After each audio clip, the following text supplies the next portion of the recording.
Indonesiaku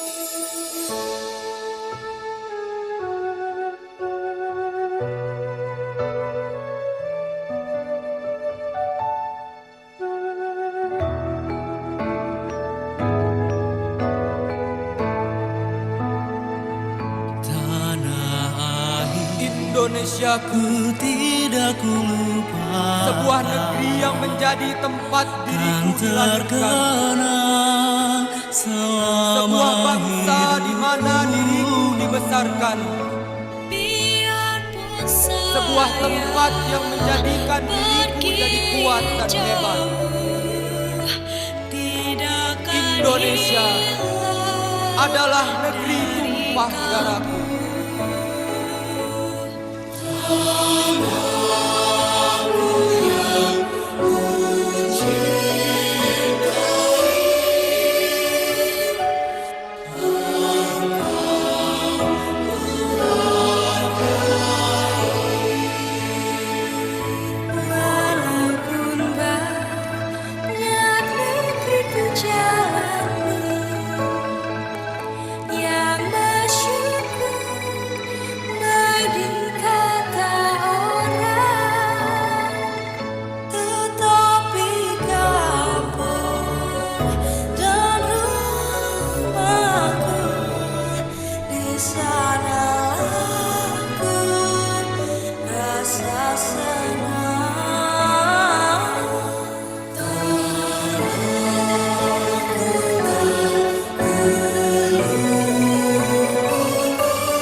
tanpa lelah sampai engkau meraihnya. Laskar pelangi takkan terikat waktu. Bereskan mimpimu di angkasa, warnai bintang di jiwa.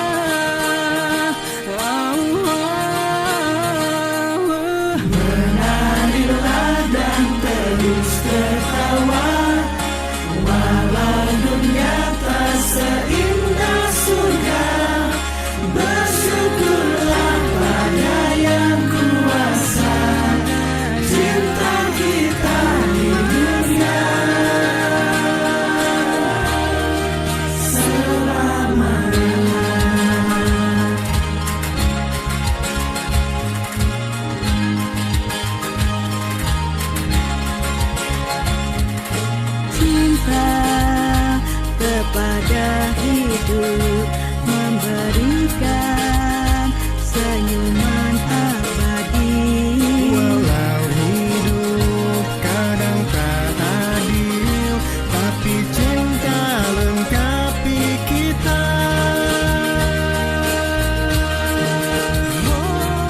Assalamualaikum warahmatullahi wabarakatuh.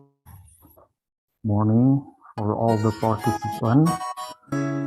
We notice for all the participants that the committee already provide the virtual background for this event. We hope that can use the virtual background for the event. So us with the virtual background that we provide before access the chat session, and you can access the virtual background there. Thank you.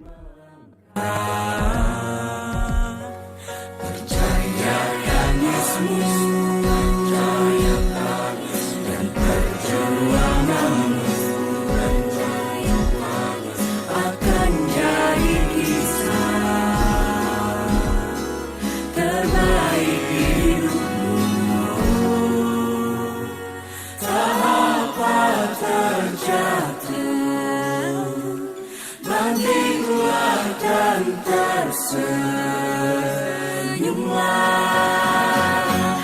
kita terus maju. Yakini diriku, yakini dirimu, semesta akan bantu. Merakit impianmu, merakit impianmu, bersatulah seperti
كل هذه الأرض ما تكفي مساحة لو نعيش بلا سماحة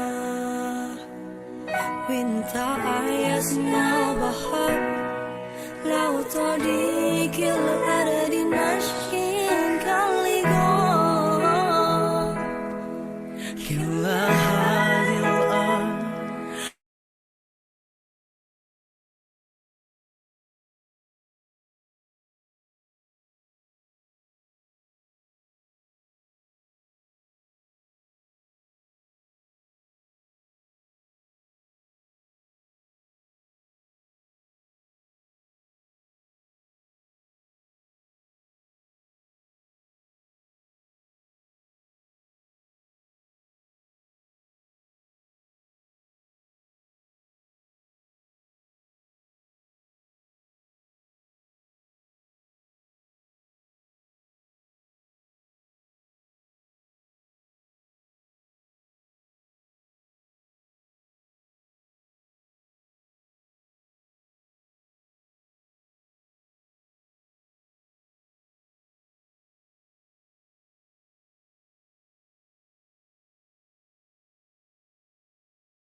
ما تكفي مساحة لو نعيش بلا سماحة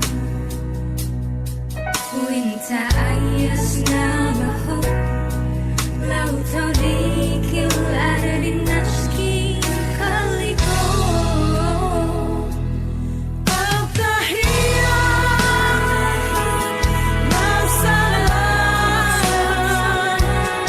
أنشروا معنى الكلام جايلون يحترون المحبة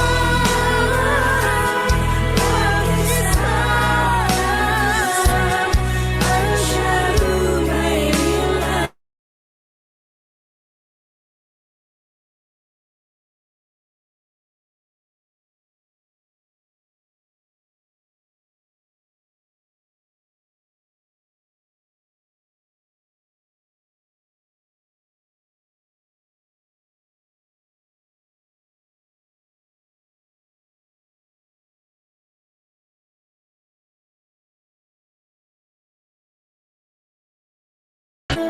زي نور يحترم المحبة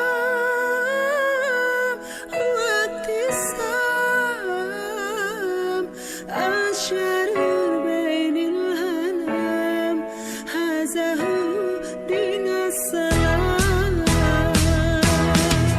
التحية مع السلام أنشروا معنى الكلام جايلون يحترون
Indonesiaku tidak kulupa, sebuah negeri yang menjadi tempat diriku dilahirkan, sebuah bangsa di mana diriku dibesarkan,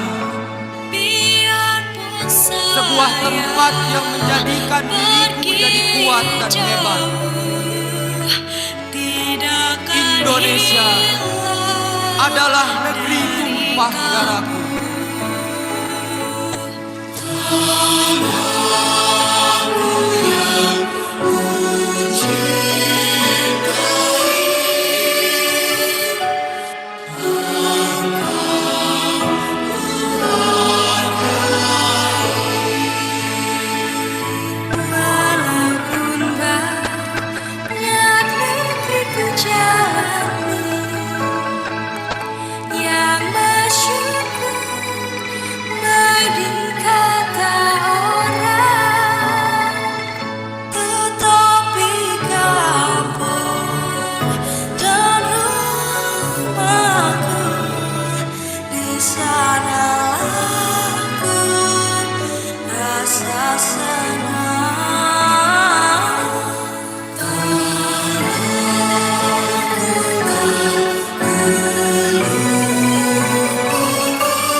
Hanya bilik bambu, tempat tinggal kita, tanpa hiasan, tanpa lukisan. Beratap jalani, deraskan tanah, namun semua ini punya kita. Memang semua ini milik kita sendiri.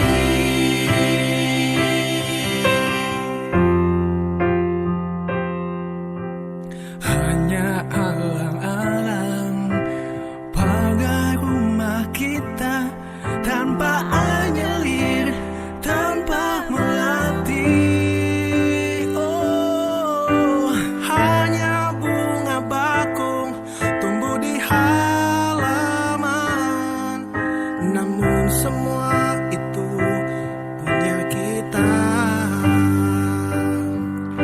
Memang semua itu milik kita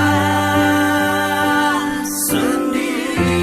Haruskah kita beranjak ke kota yang penuh dengan tanya?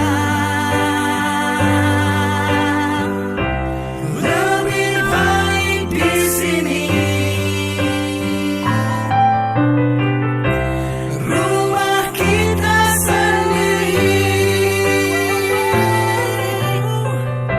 Segala nikmat dan anugerah yang kuasa, semuanya ada di sini. Rumah kita.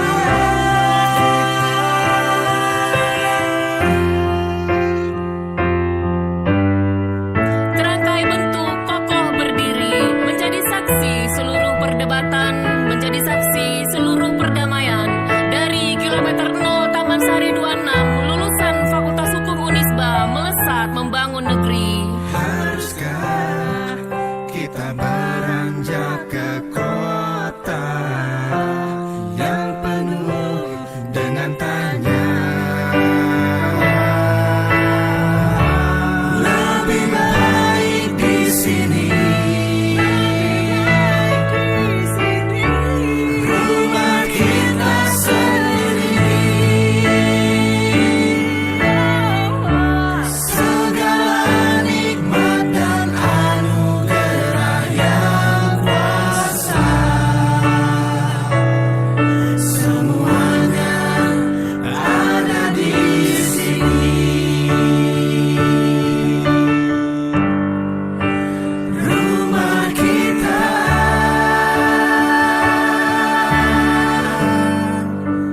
ada di sini.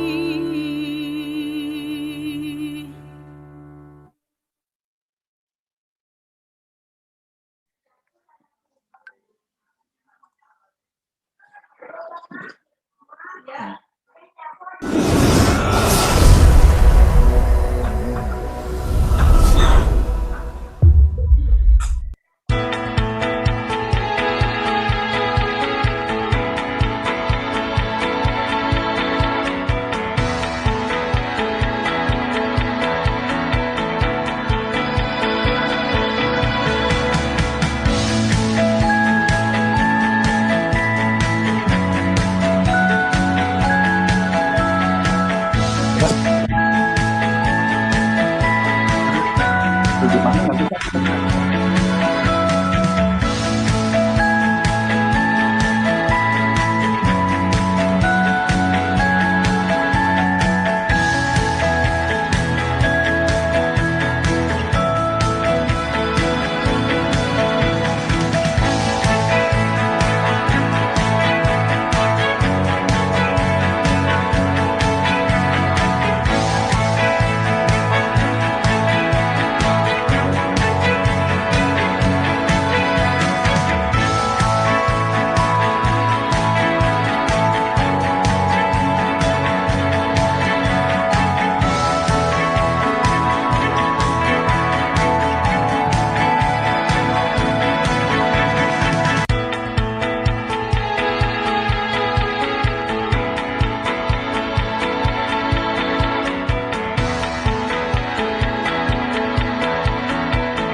Eta awewe. Kurang mana kena nu awewe, laki pada sarua dan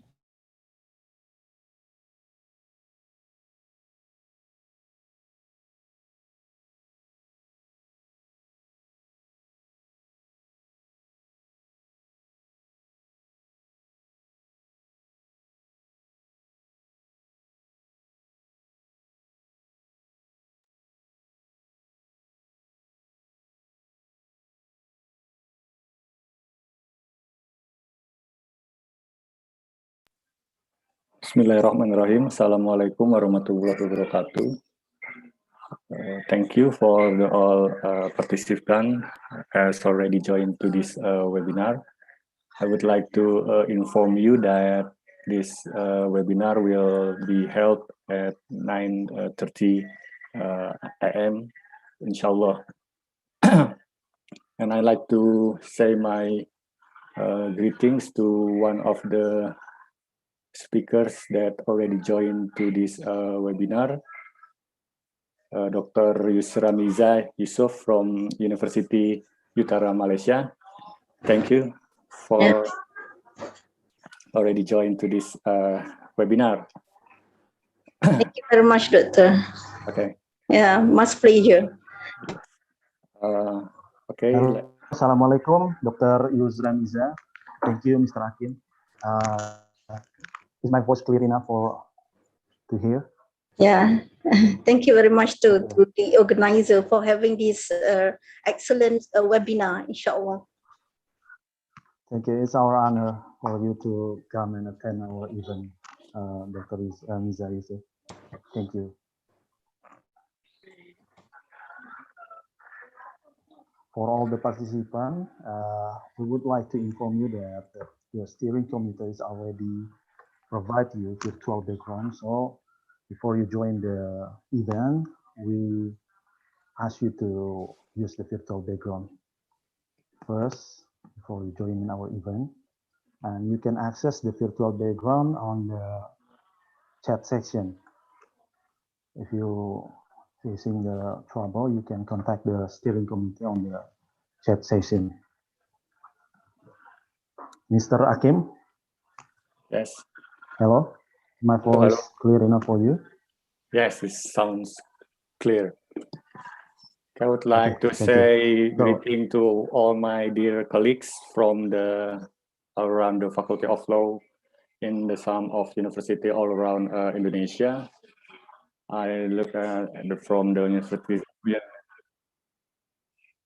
joined already from University of Jambi, from University of Agung Tirtayasa Banten, and many more. And also, I looked at one of the participants come from the Malaysia too. So this webinar, the participant not only from Indonesia, but it's come from the Malaysia too. Thank you for joining this webinar.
Assalamualaikum warahmatullahi wabarakatuh.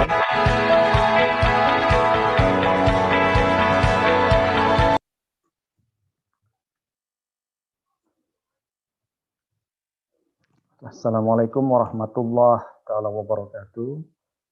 Good morning. Warahmatullahi wabarakatuh. Selamat pagi. Alhamdulillah, salatu wassalamu ala asrofil anbiya'i wal mursalin wa ala alihi wa sahbihi ajmain. Amma ba'du. Distinguished ladies and gentlemen, His Excellency Professor Dr. Edi Setiadi SIMH, Rector of Bandung Islamic University, Unisba, Vice Rector 1, Vice Rector 2, Vice Rector 3, and all the staffs. His Excellency Dr. Erik Yustiansa, SIMH, as our Dean, Faculty of Law of Unisba, and all honorable professor at Unisba, Dean of all faculty at Unisba, Director of the University Organizations, lecturer from all the faculty of Unisba, our invited speakers, distinguished guests, ladies and gentlemen.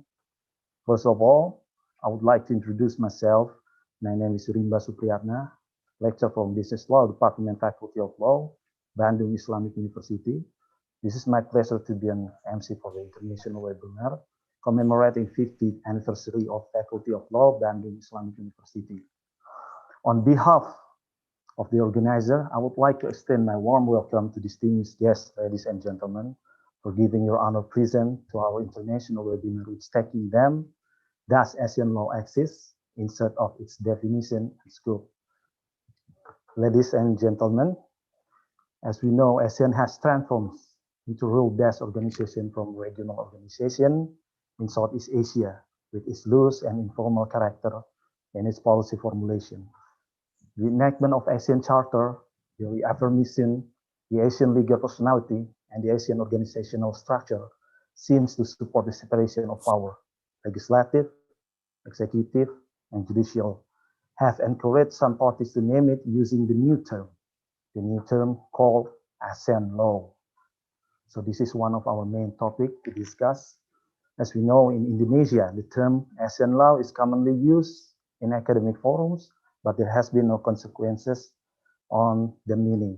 For example, does ASEAN law refer to all mechanism regulation issued by the ASEAN, or even ASEAN fulfill the characteristic of legal systems? Or does ASEAN law only used to present how ASEAN member countries implement the provisions set by ASEAN within their domestic landscape, or both or else? This is one of the challenging topics, refer to such particular issues concerning what exactly ASEAN law. The Faculty of Law, Bandung Islamic University, initiating this online academic discussion to invite you all to discuss and answer those type of questions. Distinguished guests, ladies and gentlemen, I'd like to inform you that this international webinar considered as a part of event commemorating the 50th anniversary of Faculty of Law, Islamic University of Bandung, and brought to us by solid and excellent cooperation between Faculty of Law Unisba, Research and Community Service Institution Bandung Islamic University, or LPPM Unisba, and ASEAN Study Center of Unisba. Ladies and gentlemen, on this occasion, I would like to introduce you to the agenda of this event. First, agenda is the report from the organizing committee commemorating 50th anniversary of Faculty of Law Unisba. It will be delivered by Dr. Neni Ruhaini, SHLLM, as coordinator of organizing committee. It will be start from 9:33 until 9:35, and the second session would be opening speech by Professor Dr. Afira Mamati, MSE, as Head of Research and Community Service Institution Unisba, to open the webinar start from 9:36 until 9:46 EM, and then we continue to pray and lead by Ustadz Faris Izadi, LCMH, start from 9:46 until 10 EM punctual. And our main discussion will be held in 10 until 10:30 EM, start from main discussion. As the moderator will lead by Mr. Eka Anakimuddin as our first dean, and will be started by Dr. Tan Sian Lee as coordinators the ASEAN Law Academy Center for International Law, National University of Singapore, with taking them on what and how ASEAN law exists. And then second, it will be following by Dr. Yusra Niza binti Muhammad Isa from School of Law, University Utara Malaysia, with them the possibility of ASEAN law as regional law, and the last followed by Dr. Muhammad Husni Syam as a LLM as head of ASEAN Study Center of UNISBA, and take the 10 as ASEAN law and role of education, start from 11 until 11:20, and then followed by the session of question and answer led by moderator, and end of discussion led by moderator, and then closing remark by MC.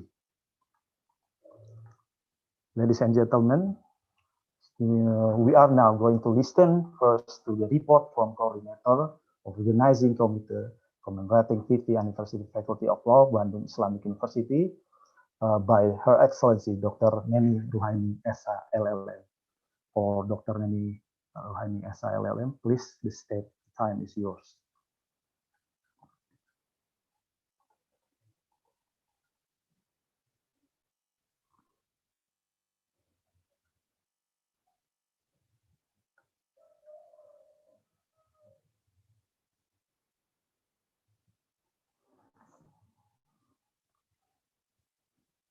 Mr. Okay. Before that, we're going to continue to pray first. It will be led by Ustadz Faris Fari Izadi. Okay. For the time, please, the stage is yours. Thank you, Mr. Rimba. Bismillahirrahmanirrahim. Assalamualaikum warahmatullahi wabarakatuh. Before we start our program this morning, let us pray before blessings in this event. Bismillahirrahmanirrahim. Hamdan na'imin, hamdan syakirin, hamdan yuwafi ni'amahu wa yukafi'u mazidah. Ya Rabbana lakal hamdu wa lakal syukru kama yanbaghi li jalali wajhika wa azimi sultanik. Allahumma salli ala rasulikal karim wa ala alihi wa ashabihi ajma'in. Ya Allah ya Rabbal alamin. Today we gather online to participate in the international webinar on ASEAN law. Therefore, please open our hearts and minds. Please give us the strength and ability to formulate ideas, thoughts, and bright ideas to spark lively discussions and project researchers into the new developments for ASEAN law. Allahumma rzuqna fahman nabiyyin wa hifzal mursalin wa ilhama malaikatikal muqarrabin bi rahmatika ya arhamar rahimin. Allahumma akrimna bi nuril fahmi wa akhrijna min dhulumatil wahmi waftah lana abwaaba rahmatika ya arhamar rahimin. Ya mujibas sa'ilin, get us out from the darkness of ignorance, glorify us with scientific light, decorate our morals with tenderness, give us a good inspiration. Ya Arhamar Rahimin, make us included into the Ulul Albab group who can hear and create various ideas, thoughts, and follow the best ideas, views.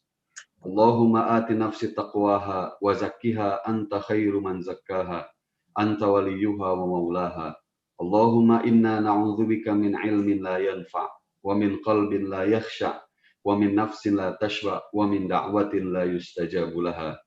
Ya Aziz, Ya Hakim, we take refuge in you from the knowledge that is not beneficial, from a heart that is not special, from a never satisfied soul, and from prayers that are not answered.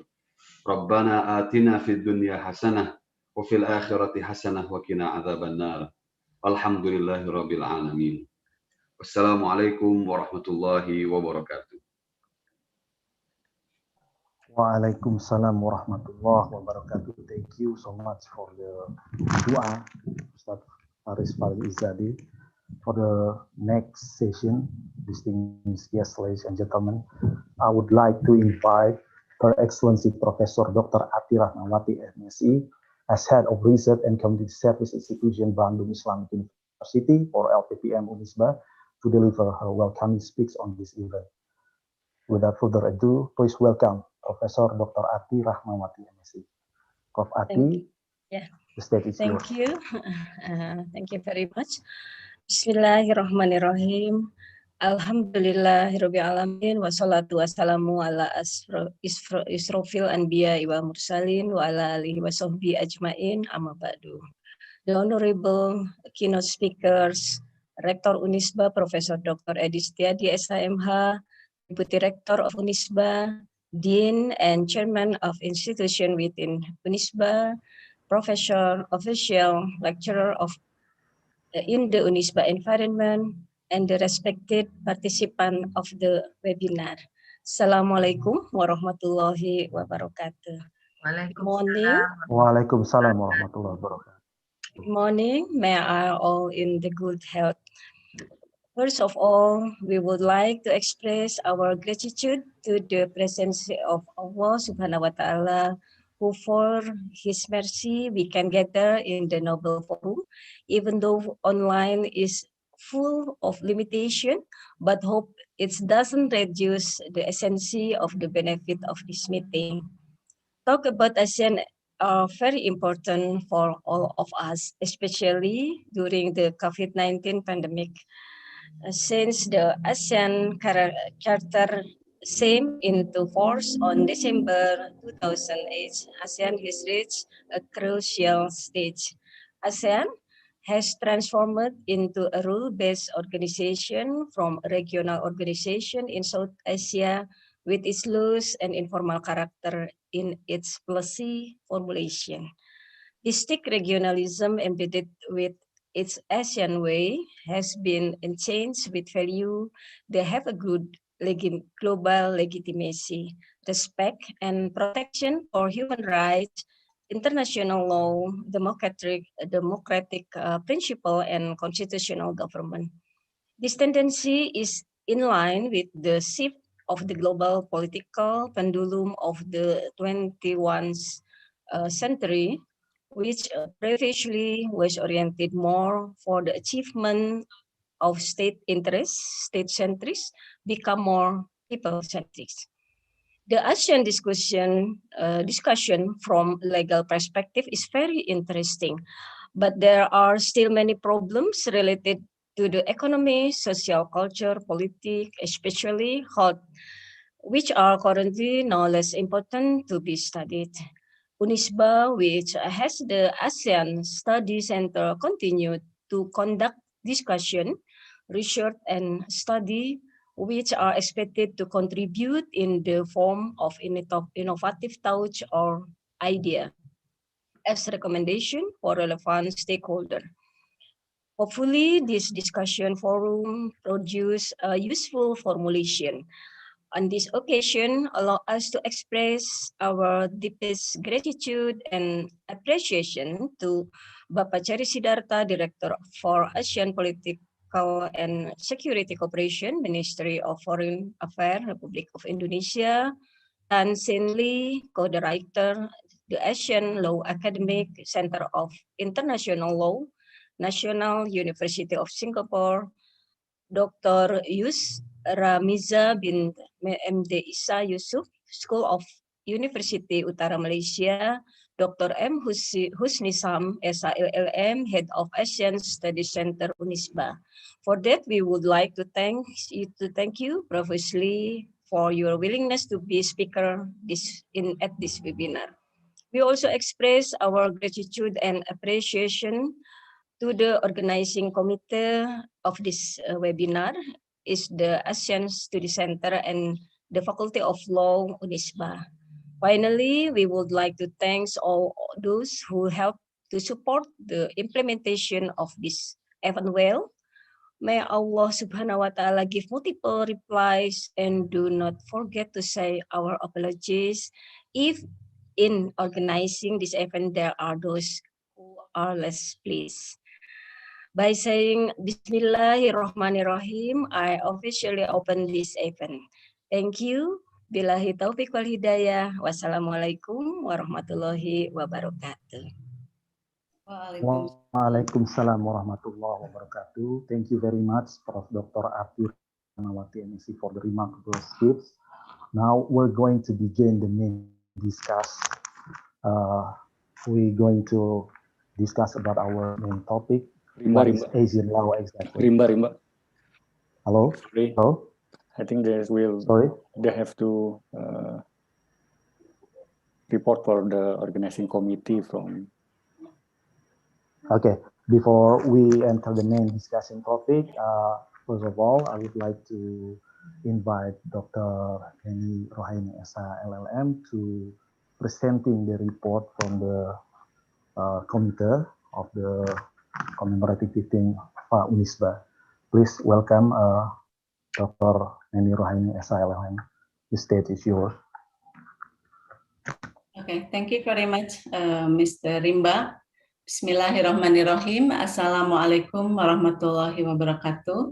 Your Honor, Dr. Tan Sin Lee Teresa, Co-Director of ASEAN Law Academy, Center of International Law, National University of Singapore, Dr. Yusra Miza binti Muhammad Isa, School of Law, University Utara Malaysia, Dr. M. Husnisam SHLLM, Head of ASEAN Study Center, Institute of Research and Community Service, Bandung Islamic University, Professor Dr. Ati Rahmiati, MSI, Head of Institute of Research and Community Service, Bandung Islamic University, Deans of some faculties of Unisba, the representative of lecturers and students of Unisba and other universities, and all the participants of this webinar. Good morning.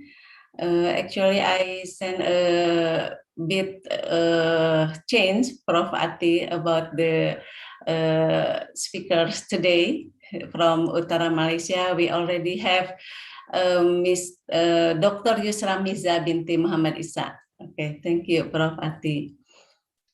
It is great pleasure for me to meet with all of you here. Okay, welcome to Faculty of Law, Bandung Islamic University virtually. This year, Faculty of Law Unisba turns to 50 years old, and this age, the vision of the faculty is being an independent, developed, and outstanding faculty in ASEAN level. To achieve this vision, at the commemoration of its age, Faculty of Law runs activities with ASEAN atmosphere. One of the activities is the international webinar with the title, Does ASEAN Law Exist in Search of Definition and Scope, which is held by the cooperation between Faculty of Law, Bandung Islamic University, and the Institute of Research and Community Service of Bandung Islamic University. On this occasion, let me deliver the history of Faculty of Law briefly. Okay, Faculty of Law was established at 14th of July 1971. The faculty has experienced 15 periods of leadership or dean. All the deans of Faculty of Law from the initial periods to the present has led faculty achieve the high distinction of accreditation on April 14, 2021. This achievement is, of course, comes from the supporting of all the Faculty of Law leaders, along with the entire academic community and faculty supporting element, including support from Unisba institution. Through this webinar, the participant would achieve the authentic experience in understanding ASEAN, and hopefully this is going to paving the way the cooperation engagement between universities in ASEAN. On this occasion, I also profusely thank to Professor Dr. Edi Setiadi Sarjana Hukum, MH, Rector of Bandung Islamic University for the endorsement support. I also extend our heartiest thanks to the Institute of Research and Community Service, Bandung Islamic University, for the sponsorship support. For all the participants, please receive my best wishes for your participation in this webinar. I hope you would have very good discussion. Thank you. Wassalamualaikum warahmatullahi wabarakatuh. Waalaikumsalam warahmatullahi wabarakatuh. Thank you for the remarkable speech from Dr. Eni Rohaini SILLM. We are going to enter the main session from this seminar, from this event. We're going to discuss about what is ASEAN law, what is the scope, what is the limitation, and what is the criteria that ASEAN law could be said as law system itself. So already joined with us the moderator, Mr. Eka An Akimudin. I will inform you that Mr. Eka An Akimudin is also our Vice Dean, our first Vice Dean. And let me highlight first his curriculum vitae before he started to lead us on the discussion. First, Mr. Eka An Akimudin is born in Jakarta, 13 July 1982. His occupation is a lecturer at Faculty of Law, University of Bandung Islamic University, and his educational undergraduate program is Faculty of Law, Trisakti University in Jakarta, and take the postgraduate program from Pajajaran University, Faculty of Law in Bandung. Without further ado, I will give the estafette to Mr. Eka An Akimudin as the moderator. Please lead us on the discussion.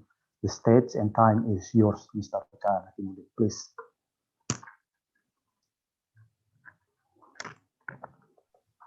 Okay, thank you, Mr. Rimba, for such a great introduction.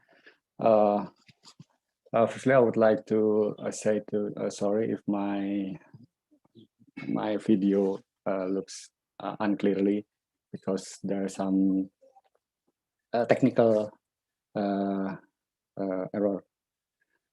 Okay, Bismillahirrahmanirrahim. Assalamualaikum warahmatullahi wabarakatuh. The Honorable Rektor Universitas Islam Bandung, Professor Dr. Edi Setiadi SAMH or its representative, Honorable Head of Research and Community Service Institution Unisba, Professor Dr. Ati Rahmiati MSI, the Honorable Dean Faculty of Law Unisba, Dr. Efik Yustiansa SAMH, the Honorable Dean and Head of Institution in Unisba, and distinguished speakers, dear colleagues, and all participants. Good morning, ladies and gentlemen. I hope you keep healthy and to attend this seminar, international webinar. It's an honor for us to have you in this international webinar conducted by the Faculty of Law in collaboration with the Head of Research and Community Service Institution Unisba. As Mr. Rimba said earlier, this seminar is conducted to help commemorate 50 years Faculty of Law as a serial academic event. And our gratitude also sends to Research and Community Service Institution for a supportive attitude to collaborate, held this webinar. Before we start this interesting issue or topic, let's start. I start this webinar to briefly highlight why this issue is important to discuss today from a broad perspective. Like we all know, in 2006, International Law Commission finalized and summarized a final report on the fragmentation on international law. One of the important items that the report underlined was the self-contained regimes in international legal order. Although in the end of the report, then ELC replaced the term self-contained regime as a special regime. In the definition, ELC state that self-contained regime covers the case where a set of primary rules relating to particular subject matter is connected with special set of secondary rules that prioritize the secondary rules provided by general law. Is the formal definition from the legalum.org. In other words, what's the meaning with the self-contained regime? There is special law that can be deviated from the general law. Like in the hostages cases between the US and Iran, the court then identified diplomatic law as self-contained regime. as deviation from the law of states responsibility. Then let's put this context to discuss our webinar issue on ASEAN law. After ASEAN member states signed the ASEAN Charter in November 2007, then entered into force 1 year later, ASEAN then deemed has international personality as a state in Article 2 of the Charter. Meanwhile, some scholar like Simon Chesterman said that before 2007, ASEAN already has capacity as international legal entity. Furthermore, this status as a legal personality brings consequences as an international legal subjects that separate from member states. ASEAN has the capacity to make rules and obligation that binds to all members. The problematic issue can be raised here when, for example, obligation within ASEAN contradicts with the member obligation under other international legal instruments. Then the question is, which one shall prevail, the ASEAN rules or international law? Article 2 of Charter still unclear to rule this issue. In one side, it states that member states have to reaffirm the fundamental principle under ASEAN legal instrument, and the other side, in Article 2, letter J, also said that ASEAN member states have to uphold UN Charter and international law. So which one shall prevail if there is contradict between ASEAN legal instrument with the international law? If we assume that ASEAN legal instrument shall prevail, the question is, does rules and obligation made by ASEAN are self-contained or can we say it as a special regime, like the ILC defined that term? This situation, the use of term ASEAN law is, especially in Indonesia, is still problematic because we still not have the precise definition what is ASEAN law if we said it as a special regime, at what is scope, and etc. etc. So is it the situation brings up another assumption? Is it what we usually in the Kenta context call as ASEAN law, especially where the formal academic occasion usually in Indonesia use the term and ASEAN law as the theme of the seminar or discussion. Set of rules or obligation created by ASEAN. Alternatively, is there another definition of the term of ASEAN law itself? I mean, can we make an alternative definition that ASEAN law is just a term that we use for the comparative study between ASEAN member state legal system? Okay, ladies and gentlemen, that's and briefly highlight about what finally we from the Faculty of Law raised this issue. Does ASEAN law exist in search of definition and scope? I think this is the further issue what the Simon Chesterman write in couple years ago about does ASEAN exist? In this context, we make it further, does ASEAN law exist for search of definition and scope? To overcome this issue today, thankfully, we have three distinguished speakers who will give us their insight and idea about the existence of the ASEAN law. But before we go, I would like to introduce the third speaker in briefly. The first, we have Dr. Tan Si Lee. Currently, she is a co-director of ASEAN Law and Policy, Center of International Law, National University of Singapore. The second speaker, we have Dr. Yusramiza Binti MD Isa, Senior Lecturer from School of Law, University Utara Malaysia. And the last but not least, we have Dr. Muhammad Husni Syam, Head of ASEAN Study Center, Unisba. Ladies and gentlemen, let's start discussion with the first speaker, Dr. Tan Shili. Before she elaborates on the definition and scope of ASEAN law, I will briefly read her CV or curriculum vitae. Dr. Tan Shili get a bachelor degree from London School and Economic and her master degree from the University of Nottingham in England. She holds a PhD from National University of Singapore. As I mentioned earlier, currently she is a co-director of ASEAN Law and Policy in the Center of International Law, National University of Singapore. She research interests are public international law, about the ASEAN issue, human rights, and peace and security. She is also editor in the ASEAN Journal of International Law and has plenty publications in prestigious international journal, and also already wrote several books. Without any further ado, we hear insight and idea from Dr. Tan Shili for 15 until 20 minutes. Dr. Tan Shili, time is yours. Thank you very much, Professor. Thank you very much also to the university for this very gracious invite. I hope that all your family and friends are well in this very difficult time for all our countries.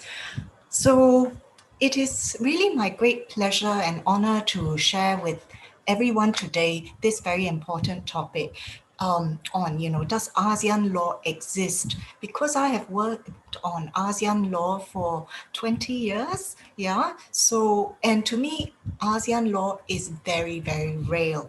But to many people, not only academics like us, scholars, policymakers, the officials, or practitioners, lawyers in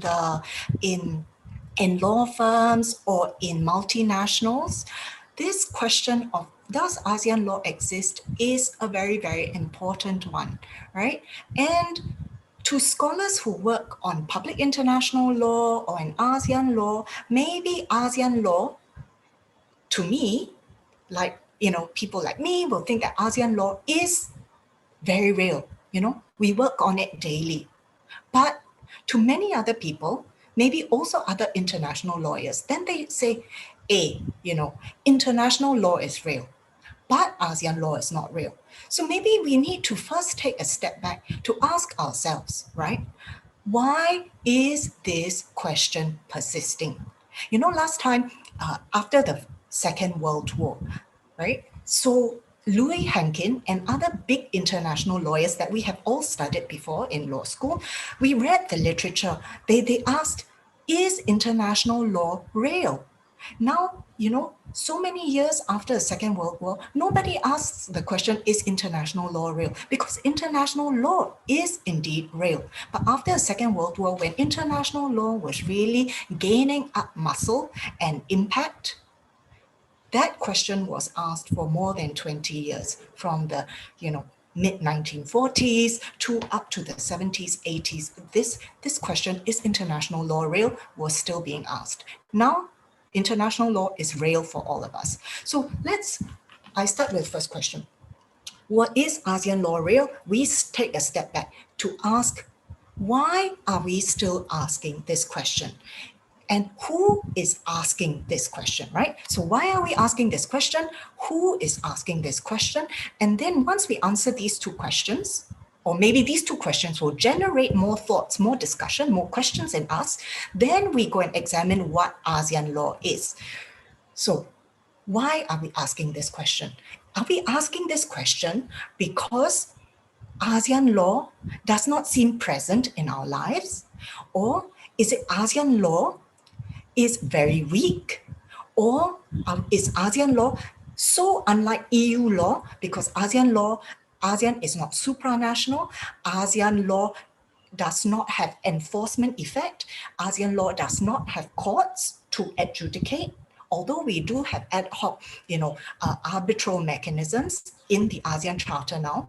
Because we don't use the arbitral mechanisms, the dispute settlement in the ASEAN Charter, is that why ASEAN law is not real for all of us, right?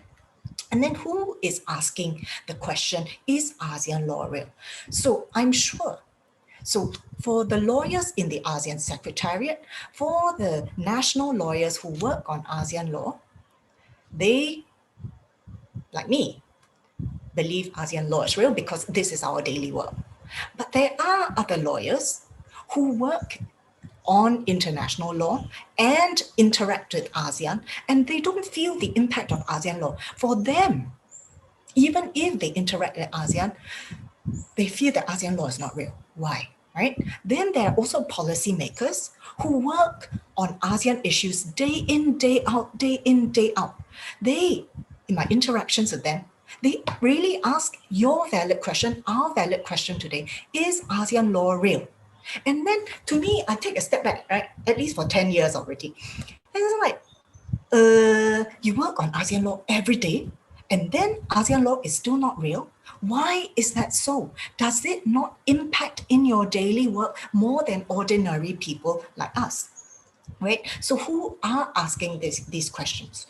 I can say that in tracking since 2007, ASEAN law is becoming more and more real for those who work on ASEAN-related issues, whether you're an economist, whether you're a political scientist, whether you're a businessman or business person, in areas of which have ASEAN interactions, these ASEAN laws are becoming more real, right? Maybe for the ordinary citizen, the small, medium enterprise business people, ASEAN law does not seem very real.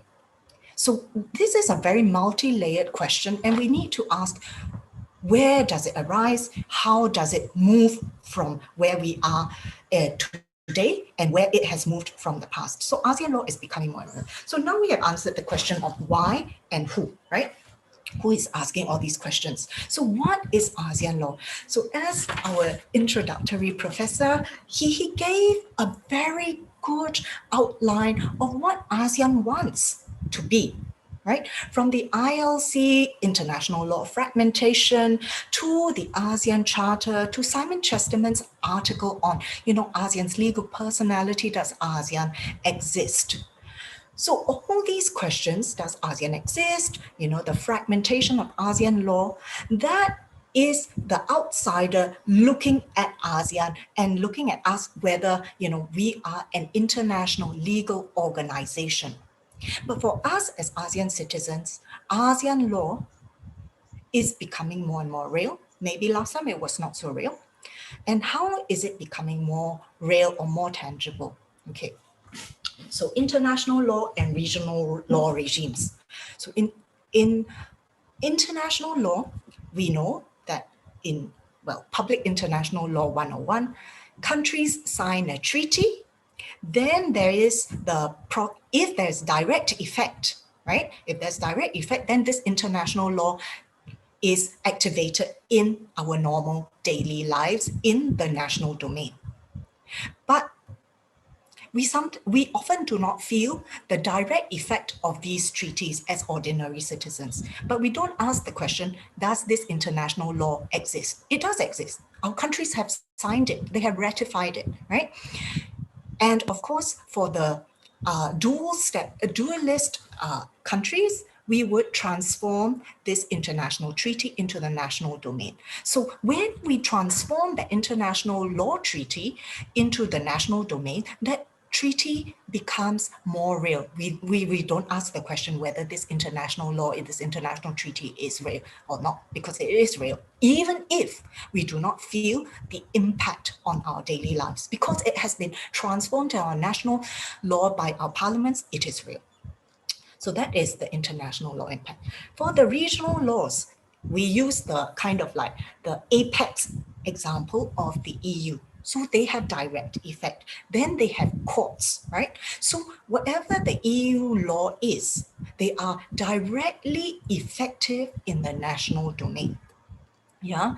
And if there is a dispute, it goes to the European Court of Justice, and the national court, the national government has to conform all legislation, national legislation, all national policies to be in line with EU law. And they never ask whether EU law is, existing or not, or real or not, right? Because they feel that impact. And at the EU law level, because the business persons, the people in the private sector, they interact and use the law, and people, citizens benefit, or they also get, some adverse impact from the EU law. They feel that the law exists, and they know that the law exists because it impacts on their daily lives. So what happens with ASEAN law? If we go to the ASEAN Secretariat website, or my own institution, the Center for International Law, my colleague runs a very good ASEAN law database, ASEAN instruments database, which records all the ASEAN instruments, right? So what type of ASEAN laws are there? In international law, we know that there is hard law and there's soft law. So in ASEAN law, it is the same, but we have far fewer hard laws than soft laws. The bulk of ASEAN law is soft law.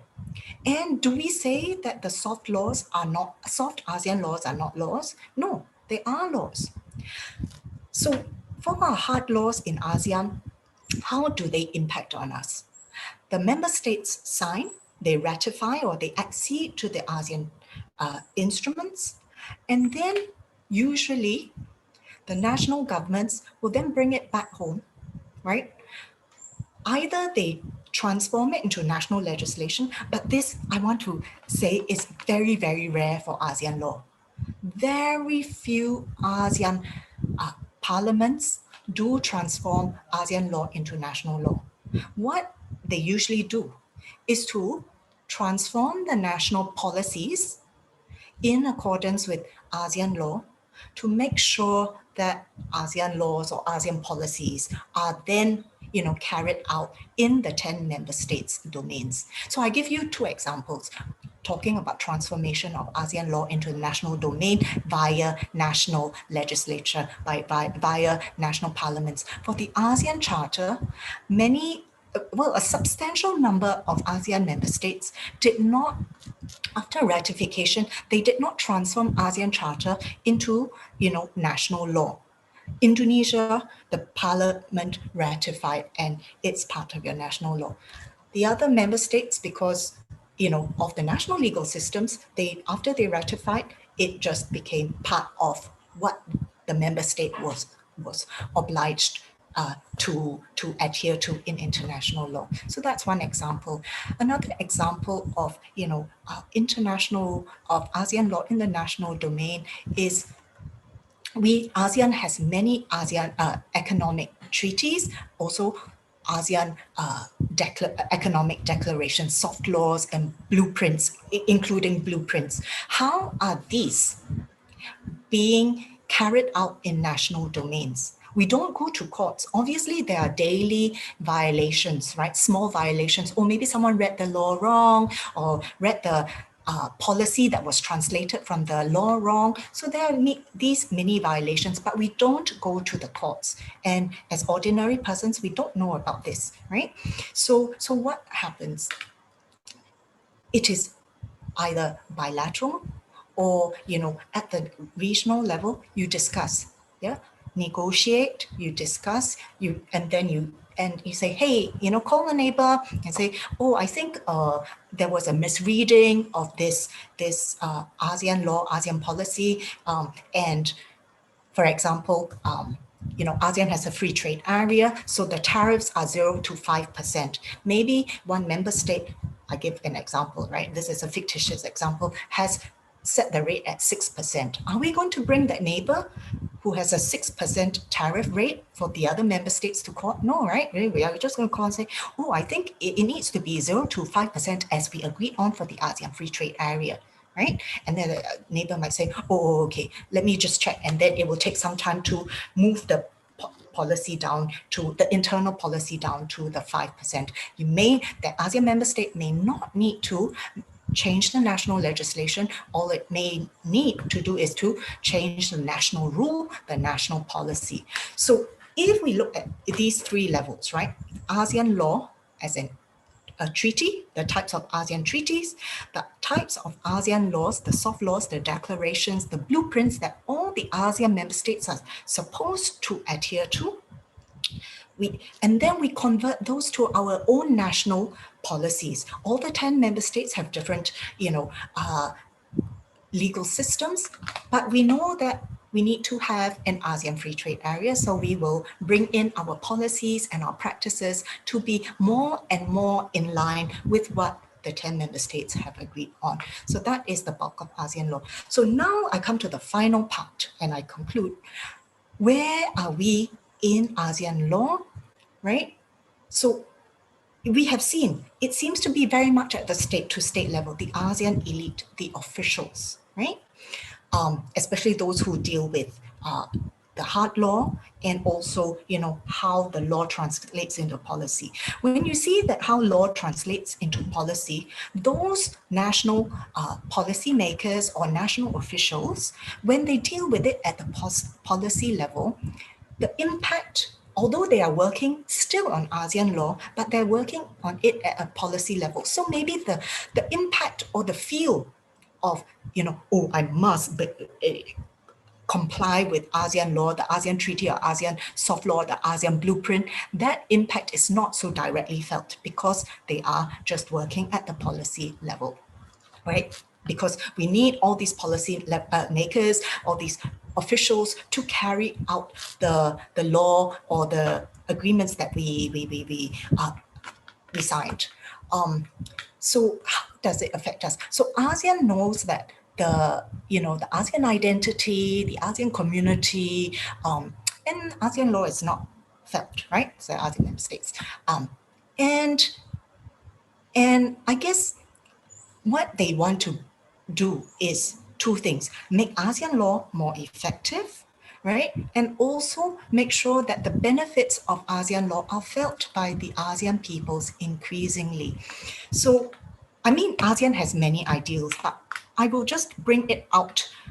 One important point which drives, ASEAN cooperation and integration, apart from political security and South China Sea issues, something that is very important to all of us is economic development. So ASEAN, the free trade area is supposed to bring, greater peace and prosperity, greater development, human development to all of us. So the last time the ASEAN blueprint, the first set of blueprints until 2015, a lot of that was at the higher level, the policymakers and the multinational corporations. For the Vision ASEAN 2025, which is in 4 years, right? That set of blueprints said we need to make ASEAN law more accessible and impact positively our small, medium enterprises, more ordinary people. So that is, a transformational, transitional aim to make sure that it's not just the big guys who benefit, but the small guys also benefit, right? So apart from the economic aspect, the human development level to arising from, ASEAN economic cooperation is that everyone benefits. We, those who are not working in economic, legal, professional sectors, we also benefit from the overall advantages of growing as a region, and also the advantages that each of our member states have got from ASEAN economic cooperation. And just to end off here,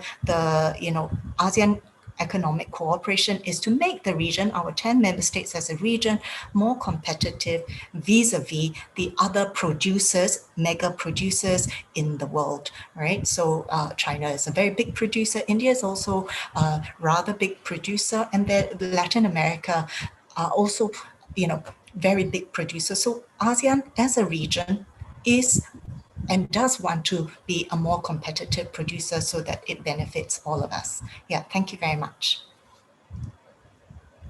Thank you, Dr. Tansili. It's an enlightenment thought for you, I guess, why it's the question, does ASEAN law exist? You said that, yes, it's very real, but the problem is who will asking the question will be raise these questions. The problem is that you said the ASEAN law is not present in daily life of the ASEAN people. And if we compare to the EU law, then this we will have great gaps, because EU is a supranational organization. Then, like you said, ASEAN is never tend to be supranational. It's only intergovernmental organization. So if we compare between EU law and ASEAN law, yes, there is like a gap. But in your statement, I would like to underline that yes, ASEAN law is real.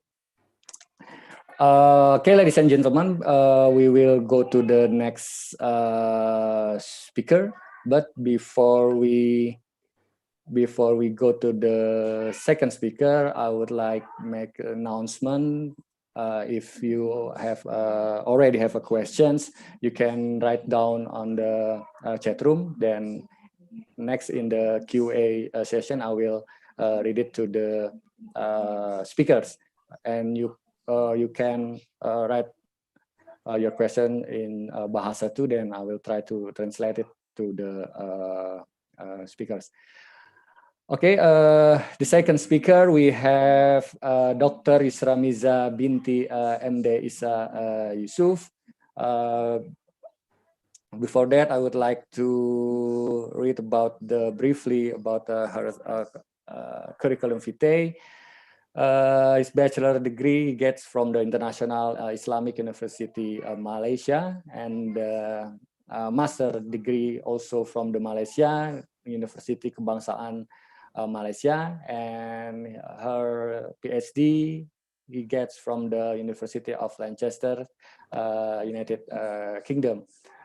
His research interest is about the criminal law and justice, and also public international law, especially in criminal justice. He's deal with the drug use and trafficking team.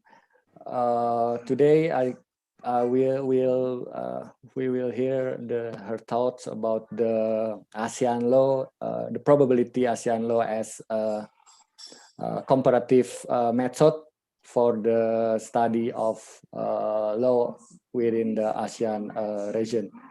Dr. Isramiza, time is yours.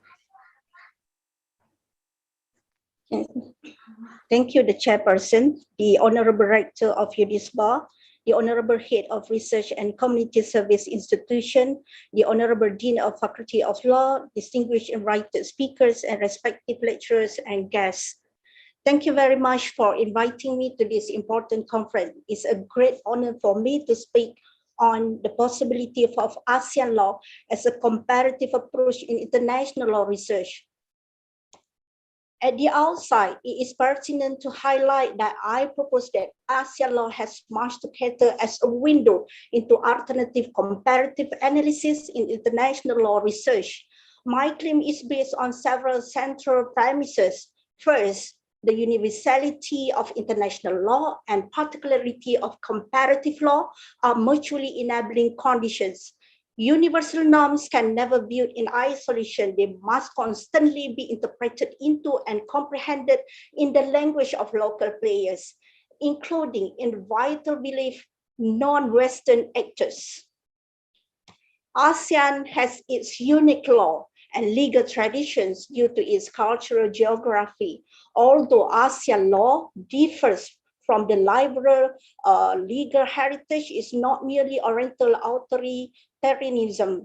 Furthermore, ASEAN tradition has its own set of distinctive conceptions of sovereignty, rights, and responsibilities. Thus, comparative studies should be directed towards evaluating ASEAN legal orders. Looking into this mirror may expose essential views, standards, regulations, or values. The comparative can further undertake a reassessment that could strengthen societal order, or on the other hand, reinforce the belief of different legal systems. Ladies and gentlemen, The comparative studies in respect to ASEAN law can also help yield insight into key cross-border issues such as consumerism, crime, commands, corporations, data privacy, and others. These revelations bring us back to the subject of comparative law. Comparative law is a search for the unusual, unique, and the other. It looks at the breadth and the patterns of law and culture that are not visible on the surface. It looks at the breadth and the patterns of law and culture that are not visible on the surface in order to get new and diverse views on law, culture, and structures of order. Next. Second, as international law research increasingly focuses on analyzing the real effects of globalization on a country's legal system, a greater attention on appearing big players, including ASEAN, is required. ASEAN has experienced rapid expansion in recent years as a result of substantial emerging innovations, such as global finance markets and the advance of computers and the internet. The ASEAN nations have also reached a high level of economic integration, as evident by the formations of the ASEAN Economic Community, AEC 2015, that mainly seeks to transform ASEAN into a production base and a single market, as well as ASEAN-X, which aims at implementing economic arrangement and service liberalization. At this regard, existing criticisms on ASEAN legal order or Asian values are particularly crucial to be addressed. Some argue that the concept of Asian legal order or Asian norms in general is unfounded insofar as it professes to embody the values of most of Asia. Further, it is a classification which lacks a clear historical or cultural reference point. Rather, according to the critics, what is commonly known as Asian values are the values of a few autocrat East and Southeast Asian leaders. As a result, they become merely one expression of a regional perspective. They do not represent the entire picture. To accomplish the goal of ASEAN law as a comparative approach in international law research and to address the criticism outlined above, we need to reshape the pursuit of comparative law in ASEAN. Ladies and gentlemen, it is timely to analyze the approach of comparative law among ASEAN countries in order to provide a strong methodological framework for better understanding the state's legal systems and legislations. The intra-nation systematic comparative analysis can enhance the ability of ASEAN law to generate insight, information, and shared understanding at the international stage, as well as perhaps certain level of harmonization over crucial concerns. Another element driving the demand for comparative law studies is ASEAN's ever-increasing involvement with other supranational, regional, and international systems and institutions in order to broaden the scope of legal, economic, and political integration, because foreign law offers a useful answer to a certain society growth, juxtaposing similarities and differences between ASEAN nations' legal system together with their constituents, including statutes, judicial decisions, constitutional principles, legal institutions, and legal processes can operate as a catalyst for legal changes. Ladies and gentlemen, there arises a line of arguments that traditional comparative law research is inadequate for articulating, evaluating, and delivering new perspective into the intricate interdependencies that characterize interpluralistic governance system.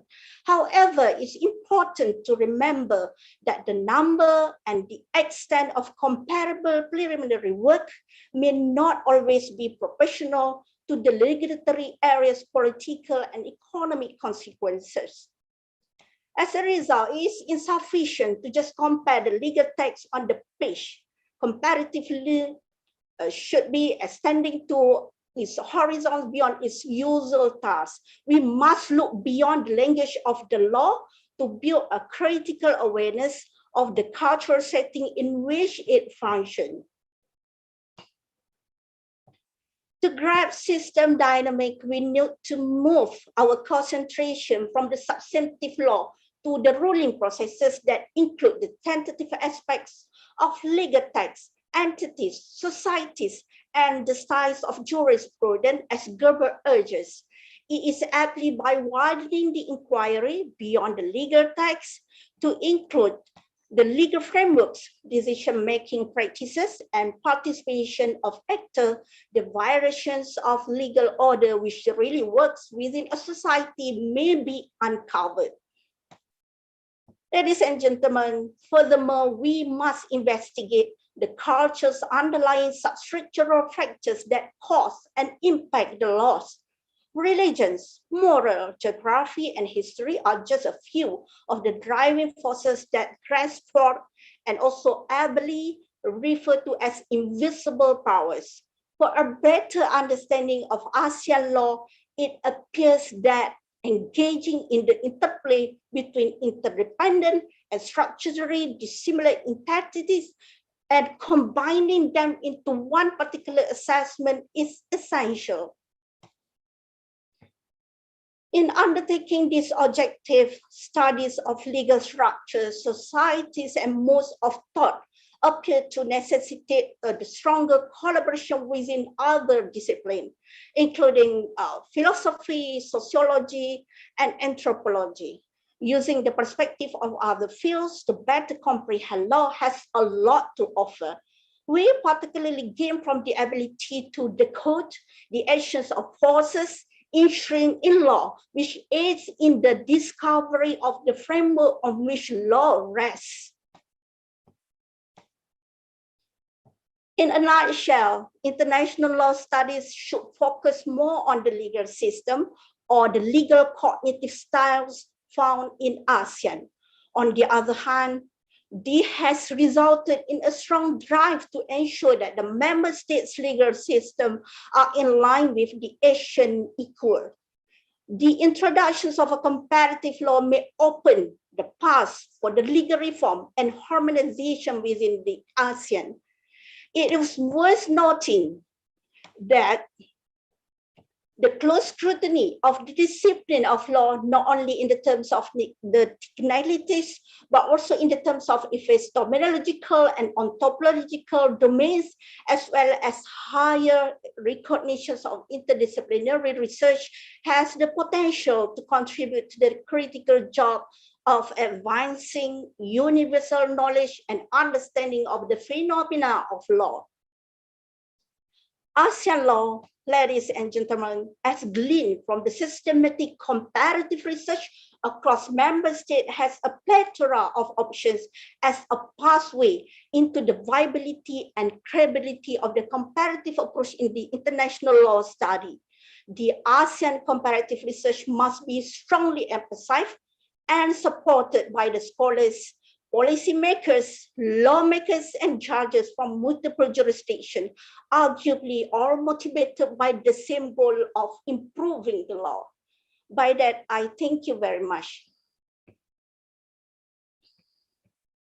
Okay, thank you, Dr. Hisramiza. I think your thought is a great new offering about the ASEAN law as a comparative method for the ASEAN law.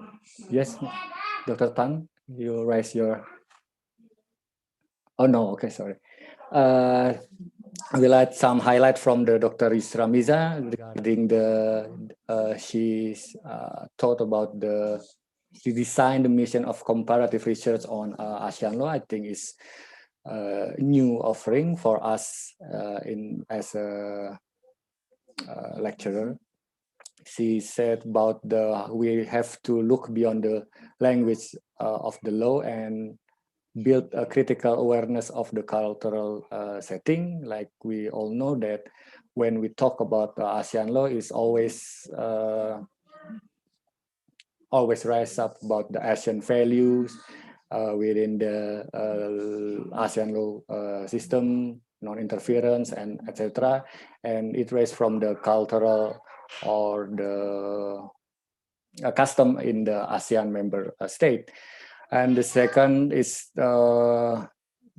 Isra Mizar like to introduce about the legal framework and decision-making practices, and also about the actor within ASEAN, not only for elite, but we also like as ASEAN citizens, and to investigate the culture underlying subculture and also stronger collaboration with other discipline. Yes, ASEAN law have to make the dialogue with the other discipline because it's covered broad range of area, like Dr. Tan said, about the economic, social, politics, and cultural issue. Okay, ladies and gentlemen, we have now going to the third speaker. Once again, I would like to make announcement. If you already have a question, you can write down in the chat room with your name and your institution. Then in the Q&A session, I will read it for the speaker. In the third speaker, we have Dr. M. Husni Syam. Before that, I would like to read it about CV in brief. Dr. Husni Syam gets a bachelor degree from the University of Andalas Padang, Sumatera Barat, West Sumatra. His Master of Law is get from Christian Albrecht University Zurich in German, and he holds a PhD from the Universitas Katolik Parahyangan Bandung. Currently, he acting as a head of ASEAN Study Center of Universitas Islam Bandung. And today, he will try to discuss about the topic, the ASEAN law related to the educational institution, especially with the Faculty of Law. Dr. Husni, time is yours.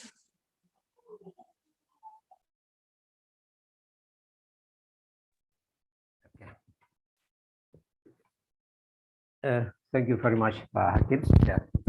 Bismillahirrahmanirrahim. Assalamualaikum warahmatullahi wabarakatuh. Good morning, ladies and gentlemen. I thank you very much, and it is a great honor for me, to be a speaker in this seminar. I also appreciate the committee for giving me the opportunity to participate in this international webinar, which is held to celebrate the 50th anniversary of Law Faculty Unisba. On this occasion, I got the theme of ASEAN law and the role of law faculty. On this occasion, I will not talk much about ASEAN law because it has been described in an excellent manner by two distinguished speakers before. Perhaps, as it is also mentioned by the former speaker, perhaps the terms of ASEAN law for some people in Indonesia in particular is a strange word to them. And maybe even among students in universities, not many students are so familiar with the terms, except maybe the student who have a majoring in international law or international relations. Not many grassroots knows what and how ASEAN law is, even about ASEAN itself as organization, as international organization. It is not widely understood. Therefore, it is not uncommon for ASEAN to be criticized as an elite community. ASEAN cooperation has only been felt at the elite level and has not fully benefited the grassroots society. Talking about ASEAN is an elite talk, what the people say. This is in line with the Indonesian Institute of Science Research. Yeah. So it has been mentioned by former distinguished speakers, at least there is a common opinion of a certain of ASEAN citizens on ASEAN law. Yeah. This reality becomes a paradox when dealing with the orientation in ASEAN to be a people-centered community, where regional integration is focused on being at the communal community level. Yeah. Yeah.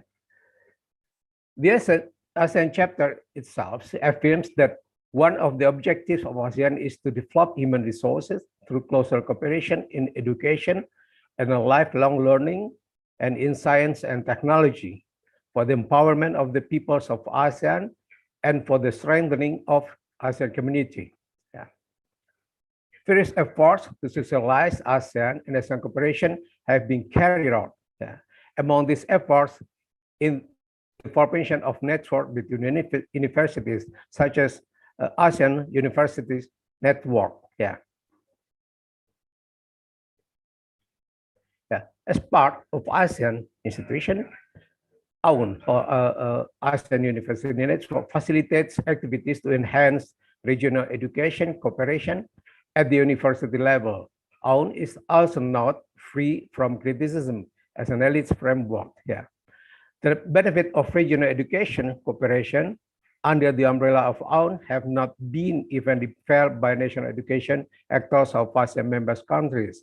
AUN still continues the tradition of elite cooperation, which is reflected in the limited composition of permanent members. Until now, there are only 30 universities that are members of AUN, but other universities may participate in AUN, ASEAN University Network thematic networks. There are 3 categories of memberships by AUN's thematic network. Yeah. Yeah. Yeah. AUN itself is formed in 1992. Yeah, within the aim on ASEAN established ASEAN University Network with main objective to strengthen existing network cooperation among universities in ASEAN, to promote collaborative study, research, and education program on the priority areas identified by ASEAN, to promote cooperation and solidarity among scholars, academicians, and researchers in the ASEAN member states, and to serve as the policy-oriented body in higher education in ASEAN region.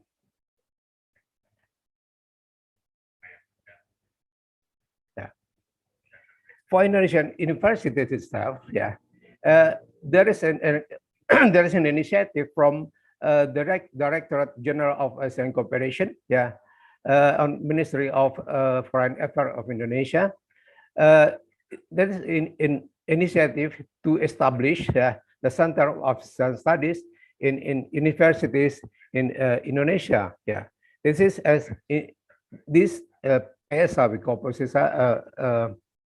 Center for ASEAN Studies, yeah, as an institution that conducts research, consultation, and publication to promote ASEAN cooperation to broad stakeholders. Yeah, there are about 70 PSA Indonesian universities in current time. Yeah, UNISBA also has initiated to establish actually ASEAN Islamic University Association in November 2018, yeah, with the main aims, yeah, academic cooperation between Islamic universities in ASEAN. Meanwhile, yeah, several universities in ASEAN countries, member countries, also have their own visions and mission, and they have certain standards, what kind of graded profile they want. But there are at least 2 things are in common here, namely legal scientists and practitioner. Yeah. Yeah. From some of the things mentioned above, there are direct correlation between ASEAN and universities. Yeah. It's already included the commitment of ASEAN to education matter. Yeah. Indonesia, there is also direct correlation between Minister of Foreign ASEAN, but in particular, we need to focus on the development of ASEAN law for the in addition to having a curriculum on ASEAN law, and further the possibility to establish ASEAN Law Center at the Faculty of Law or another choice.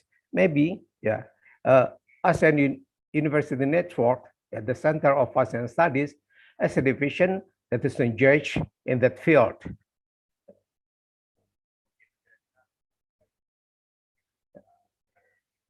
Universities in Indonesia, in carrying out their activities, rely on three main pillars, yeah, namely teaching process, research, and community service. So in the context of ASEAN law in the universities, especially law faculties, can ASEAN law be accommodated into this pillar, into these three pillars, depending on how for ASEAN, yeah, law can reach the interests of society in each member countries. Yeah, perhaps the following metrics describe the position of the role of the Faculty of Law, especially in the context of the ASEAN law. In the metrics, I take the characteristic of legal education in Indonesia, yeah, as an example. Yeah. And the next slide, please. Yeah. Yeah. Yeah. Once is the nature, yeah, the characteristics of the curriculum, nature and purpose of legal education. Yeah. In this case, of course, we face the theoretical and practical matters. Yeah. Issues related to ASEAN law are about legal theory in general and how ASEAN law itself and the norms that exist in ASEAN, positive law. Then how the dispute resolution mechanism in ASEAN, if it exists, if it works, or it's not work, yeah, and how its position when compared with European Union, yeah, can ASEAN law produce expert in ASEAN law, yeah, who can be included in the expertise category when it is recognized by ASEAN. I don't want to question the existence of ASEAN law because it is already clear mentioned by the former speaker, said that the existence of ASEAN law, yeah. For me itself, yeah, for me myself, ASEAN law is exists because there are so many international agreements have been made, yeah, and it is become the source of international law according to the Convention of treaties, international treaties, and that is the source of law recognized by international law, yeah. The next question is how effective is such law, yeah. So the role of institution is certainly to increase the capacity of lecturers, whether through further studies, collaboration with universities in other ASEAN countries on ASEAN law, so that this the lecturer can deliver the material of ASEAN law to the students completely. Yeah, the more effective the ASEAN economic community in future, it will lead to the growth and rapidly of interaction between ASEAN citizens in the future. Yeah, in such interaction, conflicts may occur, and if the conflict is related to the problems regulated in the agreement, then there is need to be legal settlement mechanism. Yeah, within ASEAN itself, it is not political settlement dispute. Therefore, with the inclusion of ASEAN law into the curriculum, it can produce, yeah, ASEAN law expert who will have a major role in resolving cases based on ASEAN law. Yeah, at this point, it is needed to enhance cooperation between AUN, as a part of ASEAN institution and the Center of ASEAN Studies to develop ASEAN law. I think the experience of universities may contribute many ideas in it. Yeah. Then the teaching process in active systems. There must be more dialogues and discussion. Here, there must be intense interaction between lecturers and students related to ASEAN law and can be extended to ASEAN problems in general. While law faculties can play a role in increasing the capacity of lecturers, yeah, through collaborative research, visiting lecturers, lecturer exchange, or students' action. In digital era, of course, the student has to have skill, critical thinking, yeah, how they respond to certain social phenomena in society in current time. Yeah. Then next, the national curriculum. Yeah, there is need to be curriculum determination, but later it will depend on the needs of the college. maybe only in the forms of a selected topic or computer selector. Yeah, it is an alternative which focus on certain aspects such as investment laws, human rights, and others. Yeah, each state have specific purpose of teaching process based on the curriculum. In Indonesia, there are some performances should be reached by the graduates, students, such as attitude, yeah, of a good attitude, special expertise, yeah, if possible, it's expertise in ASEAN law, yeah, general skill, yeah, and of course, yeah, the ASEAN law as a special skill, yeah. And there must be multidisciplinary approach, of course, extended knowledge on ASEAN law in various aspects. Law as a system must have correlation with other disciplines of the science discipline, which have influence to the development of ASEAN law, should be involved in ASEAN law matters. A preparation of graduates who wish to know more about theory related to ASEAN law. For those who are interested, there are ways to continue their studies to the master levels of ASEAN law, the master level of ASEAN law, or PhD in ASEAN law. Based on this, universities have played many roles, especially the faculty of law in studying and developing ASEAN law. PSA, Center of ASEAN Studies, on ASEAN University Network, universities who have a Center of ASEAN law in ASEAN member states may cooperate in initiation to discuss and develop ASEAN law. The facts about the existence of ASEAN law, as mentioned by former speaker, should be developed and spread by academic actors who have concern on it. Yeah. The legal skill. Yeah, related to ASEAN law, there is a legal repository that deals with cases in ASEAN or dispute resolution mechanism in ASEAN to develop student skill. In this case, it is necessary to hold moot court competition between universities in ASEAN related to ASEAN law. The ASEAN Secretariat or through the ASEAN Foundation can initiate some things like this. So far, as far as I know, yeah, about ASEAN is that there is only simulation of ASEAN minister meeting, yeah, as a competition in ASEAN universities. Yeah. We have organized it in collaboration with ASEAN Foundation. Yeah. UNISBA has ever met, has organized such UNISBA, yes, what do you call it, is a simulation of ASEAN meeting. Yeah. So graduate who have practiced readiness, who have practiced readiness related to ASEAN law, of course, there must be standards, yeah, certain standards that are agreed upon, yeah, in ASEAN members countries. So it is possible that later on, special ASEAN law lawyers will appear and enter into recognized expertise in ASEAN. Yeah, yeah. In the context of community service, perhaps trying to disseminate what prospects are owned by the community related to ASEAN law, in the aspect related to the social economic life of the community, so that they can take advantage of this here. So I think the last one, the complexity of problems in ASEAN is there, and the growth of society in the technology area, there is a need to increase the function of ASEAN law. Yeah. So it's not only the existence of the ASEAN law, but the effectiveness of ASEAN law itself in solving the problems between ASEAN citizens, because the economic community in ASEAN may bring the ASEAN citizen in conflicts at their own problems. It is not only the law in text, but it must be manifested into the law in action. At this point, ASEAN law needs an effective ASEAN law. Yeah, I think that's all I can deliver today. Thank you very much, Pak Hakim. Okay, thank you, Dr. Yusni Syam, for the enlightenment material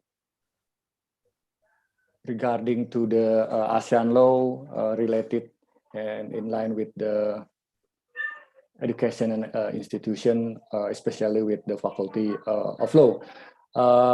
There are some I would like to underline from your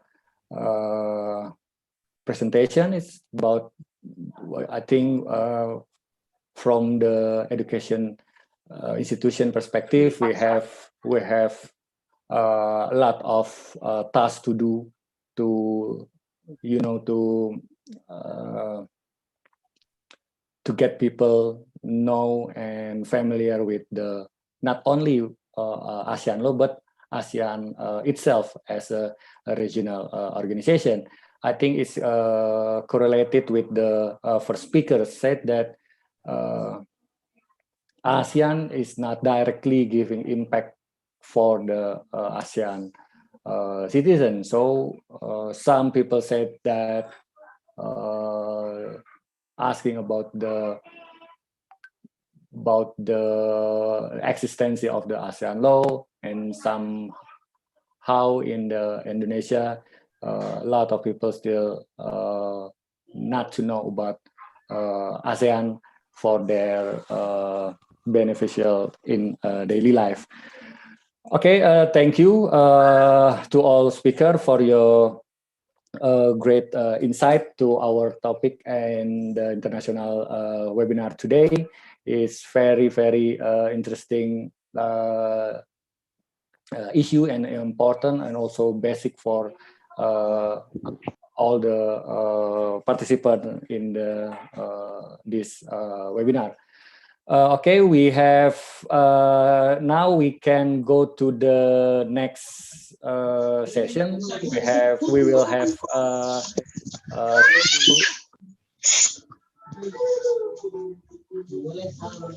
Ya Allah, Speakernya dihidupin Isar. Kenapa nih? I'm sorry, organizing. Can you mute the? Okay, thank you. Ladies and gentlemen, now we will go to the next session. We will have Q&A session, and of course, we lot of time to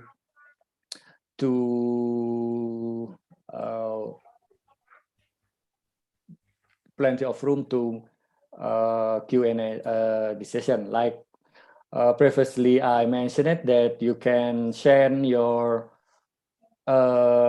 question to the chat room, and this is there are several questions to the speaker about this topic. Okay, I will read it from the first question. The first question is from Ahmad Ali. His question is, I guess, is to all the speaker, perhaps to answer this question. His question is from the executive standpoint: how do we ensure the direct effect of ASEAN instrument and ASEAN summit decisions in individual member states? And in the context of legislative juncture, how do we reconcile a vast body of ASEAN treaties, agreement, and instrument generated over 40 years and differentially applicable to public and private sector, with future ASEAN summit decision and directive issued in related to ASEAN communities recommendation? And the next question: and do Southeast Asian states, their respective constituents, have recourse to any ex-post review of ASEAN policies and decision through dispute settlement or of judicial mechanism? Okay, to the speaker, I think this the first two we will go to the Dr. Tan Shili to try to answer to this question. Perhaps there is three questions from the executive standpoint: how to direct effect of ASEAN instrument for the individual member state, and in the legislatively, how do member state reconcile ASEAN treaties into domestic domestic too. Okay, thank you very much. I saw all the questions and they are very, very, very good. So let's take Mr. Ahmad Ali's, three-part question one by one. How do we ensure the direct effect? So I think maybe to put it in more like public international law terms, we won't use the term direct effect, because direct effect in public international law would mean that once a country has ratified or acceded to the treaty, then it has, you don't have to transform it in national legislation for it to take effect. So let's just say, how do we ensure the effect of ASEAN instruments? Yeah, so that's a great question. Okay, how do we do it? I think, so now ASEAN has three pillars, right? So political, security, economic, community, and socio-cultural. And these three pillars, they have blueprints, and the blueprints have timelines, have deadlines, right? So how do we, and we know that when we look at the ASEAN Secretariat website, there are hundreds of ASEAN treaties, and this does not include the hundreds or maybe even the thousands of ASEAN declarations and other types of soft laws. So how do we ensure that these ASEAN laws, right, hard and soft laws, have impact in the ASEAN member states' jurisdictions? Okay, it would depend, right? It would depend if the ASEAN member states want a certain law to have, profound impact, real punchy effect. Like let's say let's use the easy example, ASEAN Free Trade Area. So the ASEAN Economic Community, together with the ASEAN, trade agreement, the ATIGA, ASEAN Trade in Goods Agreement, then there's the ASEAN Trade in Services Agreement, the new one, and then there's also the ASEAN Investment Treaty, right? So we'll give you some examples. These will, if the ASEAN member states want this to have effect, they will make sure that the national laws will be in sync. Whether one, you make it into national law, okay? Generally, Singapore doesn't make new domestic laws to conform with its international law obligations.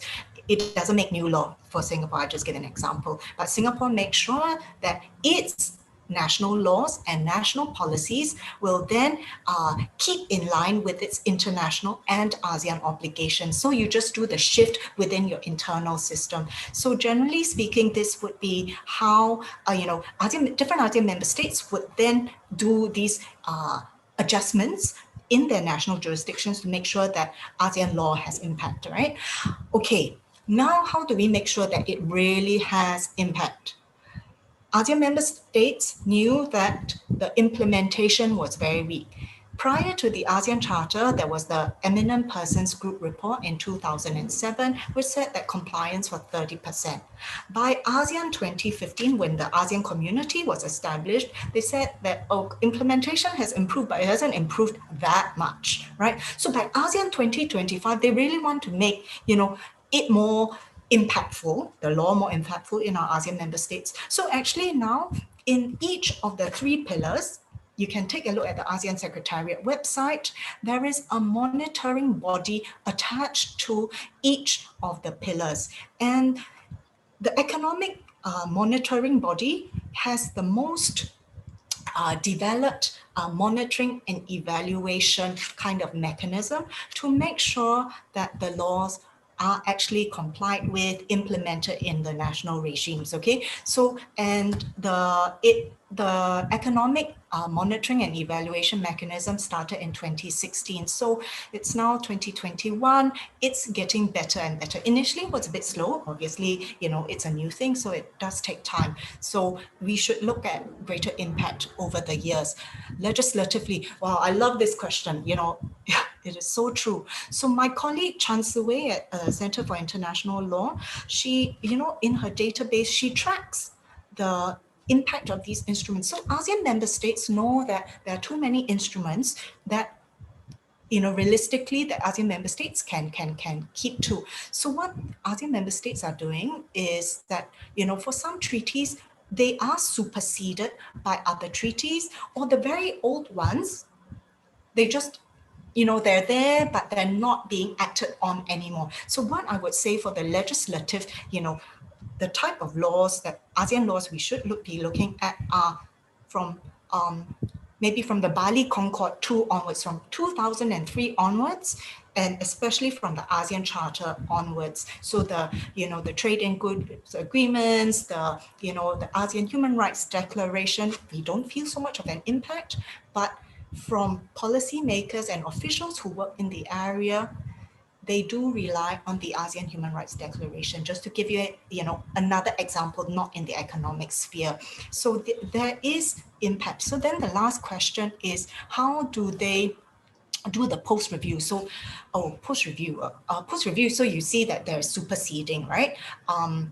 But if dispute settlement, so I think if we have tracked ASEAN, I think we are not going to, in the near future, use any of the ASEAN dispute settlement mechanisms yet. We will be using the monitoring and evaluation mechanisms first, but this doesn't mean that we will not ever use ASEAN dispute mechanisms. Maybe in the future, 10 years time, 5 years time, who knows, we might use them, right? And Indonesia has actually triggered ASEAN dispute settlement mechanisms before with the Treaty of Amity and Cooperation, and I think also for the ASEAN, one of the ASEAN economic dispute mechanisms. So ASEAN, Indonesia is a real forerunner in this, to think of, maybe we should use an enforcement mechanism. So yeah. Okay, thank you, Dr. Tan. Dr. Rizal Mizam, maybe you have any comment on to answer to the first question from Ahmad Ali. All right. Thank you very much for the question. I believe that the question is very brilliant, because having considered all these kind of issues and also the spheres of the ASEAN law and also the relevant policies, with regard to the question, I believe that we have to be articulating and also to be implementing, at the same time incorporating the good ways in order to effectively implement all the decision made in the ASEAN summit. The individual member state will be complying all this kind of decision, but it will be dependent on certain condition. For instance, we have to be making the public and also the institution relevant to this decision understand first. So the main basis for this having composition and also the feature of the instrument to be tendered or to be dedicated to the public and also institution within the individual member states of the ASEAN also must be structurally planned and also implemented within this ASEAN level first, so that any kinds of decision can also be effectively and efficiently adopted by the member state once they can be having the clear picture about the decision made. At the same time, the representative of this ASEAN summit should do something in order to enhance their mutual understanding and also at the same time their mutual plan regarding this decision, so that hopefully with the formation and also the real practice of this adoption from the individual member state will be enlarging the effectiveness or also the capability of the development from the decision made in the ASEAN summit. So at the same time, maybe we have to be considering the other important aspect irrelevant to this decision made at the ASEAN level, because sometimes the decisions are not really cleared or understood by the government in each particular respective state of the ASEAN. So at the same time, we have to be engaging the public, not only the public institution, but also the private institution, because they are also the important or the significant actors at this global stage, considering the techniques and also the decision made at the ASEAN. So that I would like to suggest that in order to effectively or to effectuate or realize all the decision made at the ASEAN level, we have to be ensuring the effective incorporations of the treaties, agreement, and instrument, because maybe the different interests will be having the different or dissimilar implication. So that we have to be evaluating all this kind of effect from not only during the formation of the decision made or the treaties or agreement or any kind of instrument enacted at this ASEAN level, but before the formations of any kind of treaties, agreement, and also instrument, and also at the same time any decision made at the ASEAN, we should be engaging any kinds of the public voice or the private entities' voice from the beginning. Maybe we can be building some kind of procedures in order to ensure the voice of the public or the people in the respective states are heard. So at the same time, maybe we can be having the good plan and also implementation or practice with regard to the building of this agreement or treaties at the ASEAN level. But we have to be aware that we can be enlarging the scope of the compositions in the ASEAN membership itself, so that it can be having more, hopefully, the effects on the part of the respective state. That's it from me. Thank you. Thank you, Dr. Isramiza. Okay, we will go to the next question. We have a question from Indra Koswara. He has, is the ASEAN law, I guess, is currently more concerned with state interest or member state interest, or the people interest or ASEAN people interest within the ASEAN member state. Okay, perhaps we start with Mr. Dr. Husni Syam for answering this question. Perhaps is ASEAN more concerned with state interest or people interest? Yeah, thank you, Pak Hakim.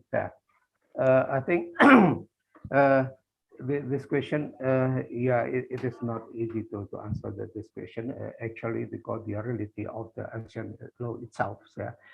But I can give the short answer of this question. I think, it is actually the state obligations. A state obligation to make the ASEAN law effective in their own state. Which is impact to the citizens of the member states of ASEAN countries, I think. So when we choose the answers more concerned to the state authority or legal interest of the people, I think once more, this is the obligation of state to make it the ASEAN law, at least how the rule or the treaties which is made in ASEAN levels can be implemented in national levels, actually. And so that is the obligation of the the authorities, especially in Indonesia in this case.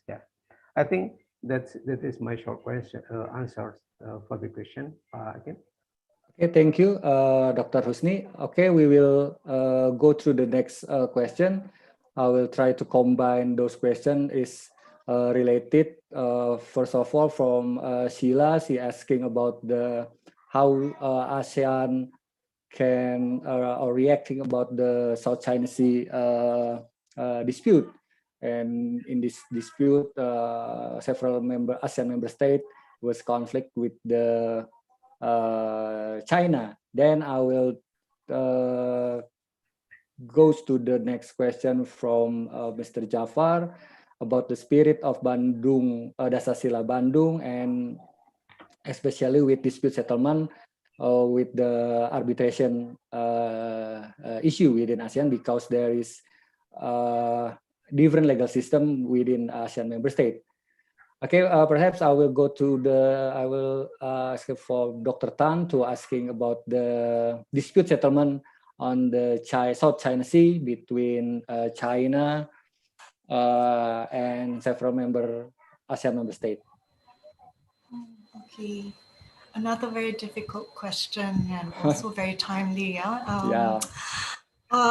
So I'm not a law of the sea expert, but from my colleagues' work, which I study, so the point is that the South China Sea issue, territorial issues, territorial water issues have been around for a very, very long time. So throughout the tens of years, ever since ASEAN was formed, there have been conflicts in the South China Sea, and the claimant states, including Indonesia, have, mapped out where the waters are, their territorial waters are. And sometimes because our countries are so close to one another, the waters overlap. So the lines that are given, the territorial lines that are given under the law of the sea, under UNCLOS, there are overlaps, so we can't claim the full, right? So then we need to negotiate, right? So then how does this happen? I think every country, and this is totally understandable. Our country is our country, our territorial water is our territorial water. So we understand that standpoint very well. When it comes to encroaching the water line, so then how do we resolve it? So if there are so many claimant states, I think there has been it's called a breakthrough, but then there is also very slow progress on it. It's the Code of Conduct for the South China Sea. So the Code of Conduct is how do we conduct ourselves in the South China Sea rather than, what is happening with the territorial delimitation. That, territorial delimitation will take a very long time to resolve. So, what are we going to do in the South China Sea that we all claim, but how are we going to behave ourselves? So the breakthrough in the Code of Conduct was that for a long time, we have the declaration on the Code of Conduct, which doesn't really say very much. The Code of Conduct is to make sure that the states, behave in a certain way, in a peaceful way, right? Then what is it going to do? Last time it was going to be soft law, but now the states want it to be hard, binding treaty law. And I think that is a real breakthrough, right? So if it's treaty law, there's going to be enforcement. You can actually sue if someone breaks the Code of Conduct. But now we have to see, every year they are always saying, the Code of Conduct will be finished by the second ASEAN summit of that year. Up to now, still not yet happening. So we will wait and see. Then there are other law of the sea experts who say that, okay, if we cannot resolve the territorial lines, then, and the Code of Conduct is taking a very long time, maybe let's look at alternative ways. So there was an Indonesian expert, I think the Indonesian representative, right, to the Tribunal of Law of the Sea, I forget his name, but he gave a very good proposal and it stands. His proposal is not new. He says, if we cannot resolve, let's then cooperate on the economic resources that are found in the South China Sea, right? So we cannot so easily claim, my territory, your water, my water, right? But if we know that there is going to be resources there, then we can all equally benefit. So that is I think that's a pretty good suggestion. But of course, it's also going to take some time to get to an agreement on that. Yeah. Okay. And sorry, I just want to say that it will take law, but it will also take a lot of diplomatic negotiation to hammer the law, to make the law effective. Yeah. Okay. For the last, for Dr. Tan, I guess. The possibility about the establishment of ASEAN Human Rights Court, and also possibility of constitutional court at ASEAN level. Dr. Tan, for your comment for the last question. Okay, sorry, I seem to be talking a lot, but I just want to quickly say that do we really think that an ASEAN Human Rights Court is the best way for ASEAN? Because if we look at how ASEAN, so looking at our question today, does ASEAN law exist? ASEAN law can exist, but ASEAN law may not need a court, right?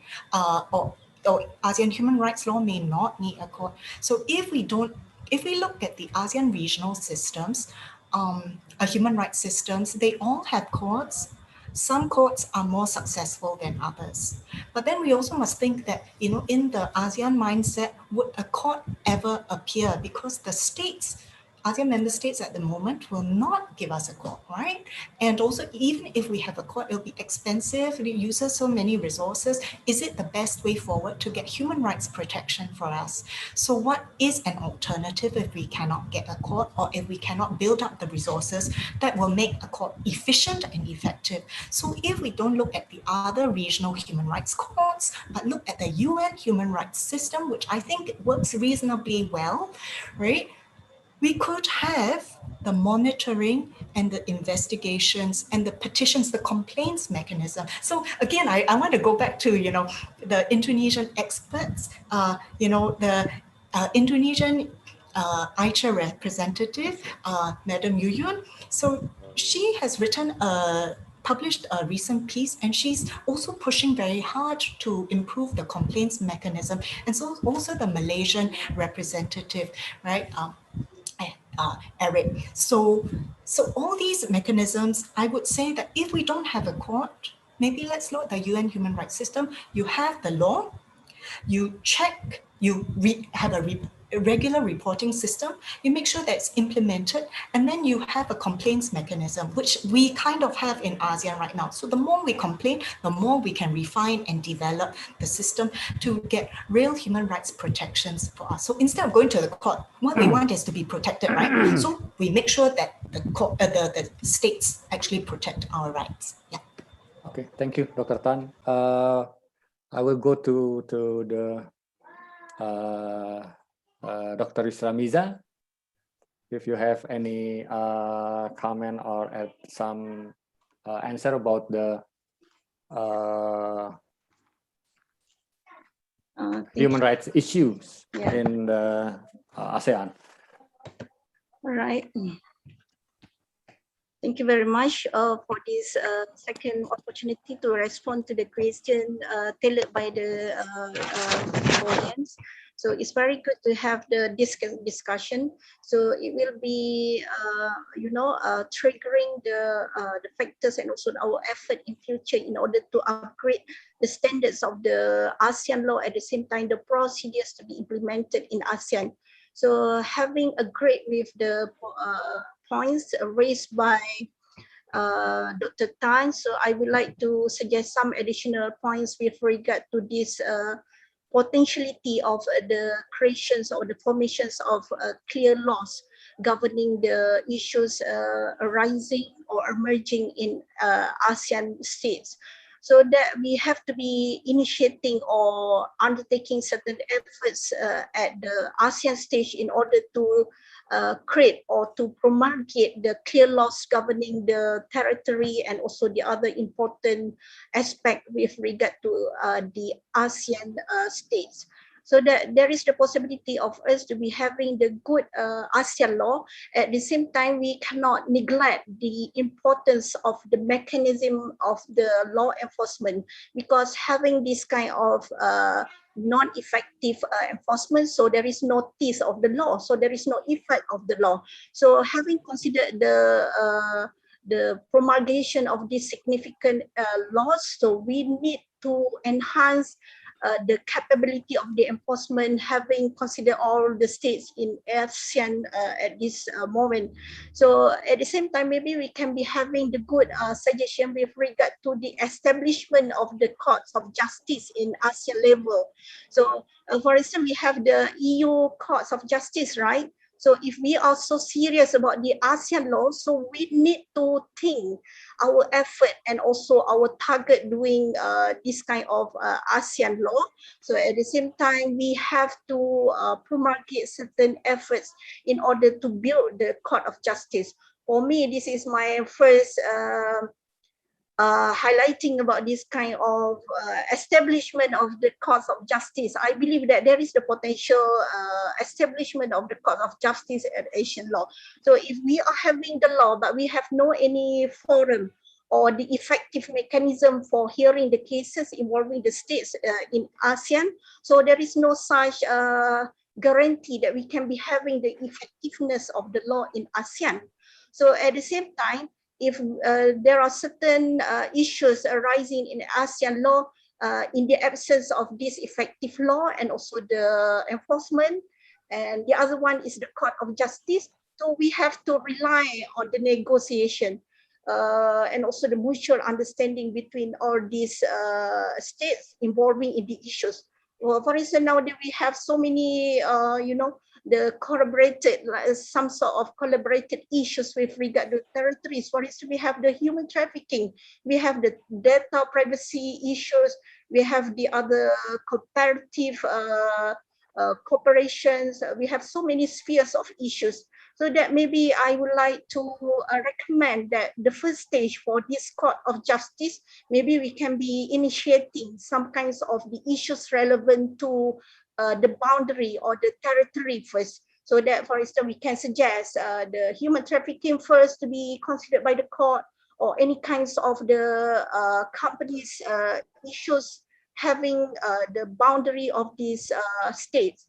So the other one, or the other sphere that we can be considering, is that we have to be referring to the ADR, not only the negotiation, but we can be depending on the arbitration. But of course, we can be engaging the ASEAN compositions or the representative to be initiating or to be the members or this kind of arbitrators for the state having the issues or the conflict. But we cannot guarantee, we cannot have the security that they will be deciding any kinds of the decision that can be fulfilling the interests or satisfying the emerging states. So that there is the risk that we can be considering. So maybe I would like to summarize that we can be having the creations of the good laws. At the same time, we cannot abandon the enforcement.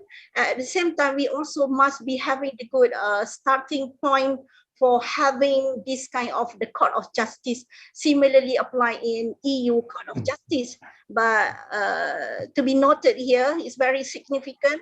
We have to be also referring to many articles and also the research finding that condemns or critiques this kind of the EU Court of Justice. So having considered of the lacuna or any kinds of the weaknesses of the EU Court, so we can improve, we can be having the good establishment of the Court of Justice in ASEAN.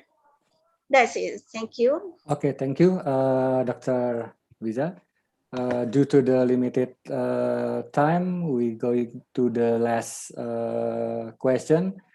It's related, it's sent from Dadi Solihin. He asking about the relation between conducting research and community services in the age of digital law, and how it relates to the roadmap of the applied universities. I guess Dr. Hunisham is will be asking for this question.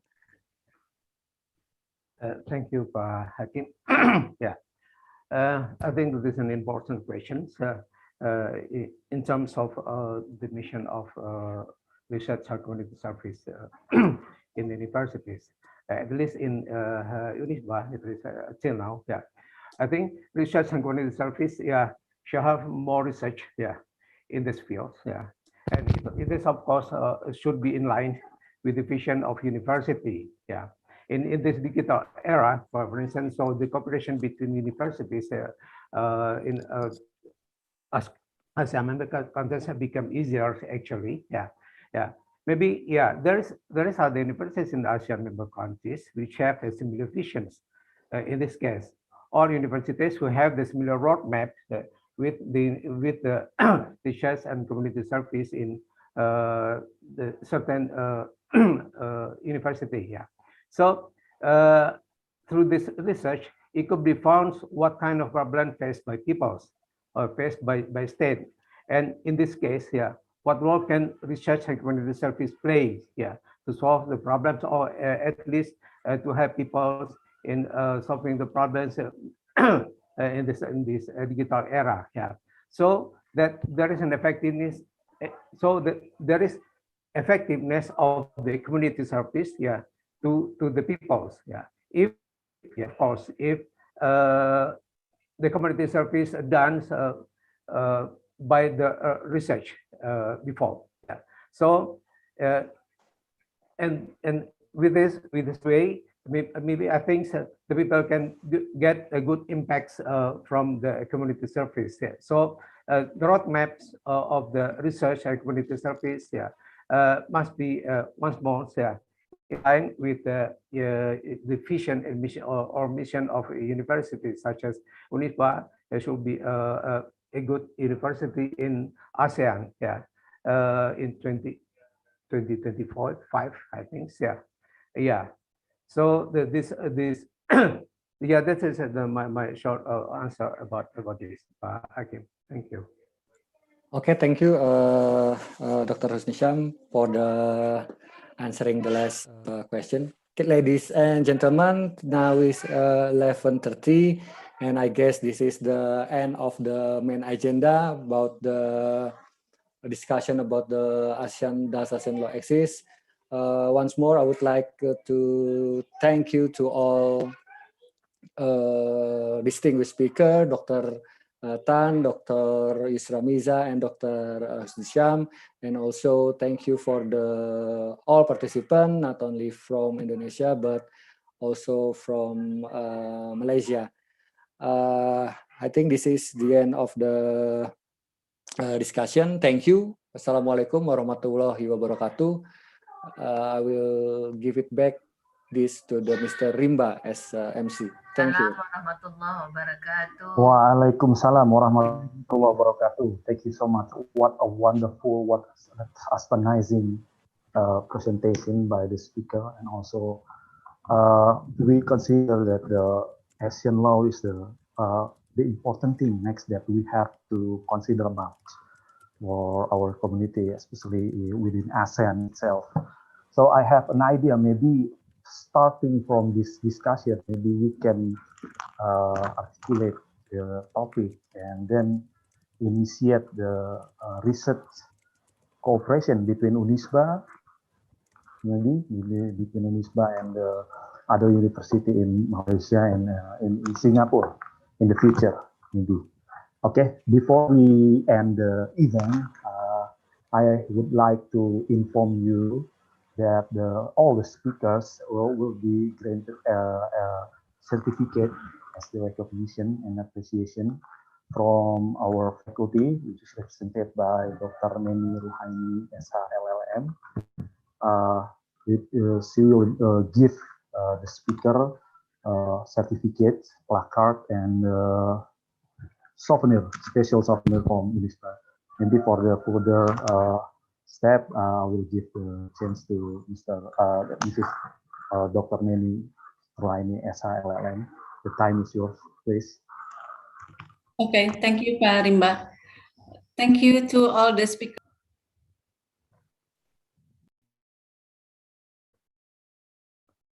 Sorry. Okay, thank you very much to all the speakers, to your gratitude contribution of very enlightening thoughts on ASEAN understanding. On behalf of the Dean of the Faculty of Law, Bandung Islamic University, I present a certificate to all the speakers and a set of souvenirs. This is the certificate and also a set of souvenir. Yeah, this is the souvenir, and of course we will send it not virtually, of course. I will make a real delivery to all the speakers and will arrive at your home. Yeah. For your information, we have Tafsir Al-Quran Unisba here. It is a compilation of interpretation on Quran compiled by some lecturer of Unisba, and it is, of course, I hope it's will reach in scientific views, and hopefully will be one of your collection of the book. Thank you very much once again to all the speakers. Thank you very much for presenting the certificates for all speakers. Now our event has come to the end, and I'm thankful for all the speakers, guest participants to this event. But before we end up this event, I would like to ask all of the participants to take on the camera, activate your camera, because the committee will take photo as our last agenda before we close this event.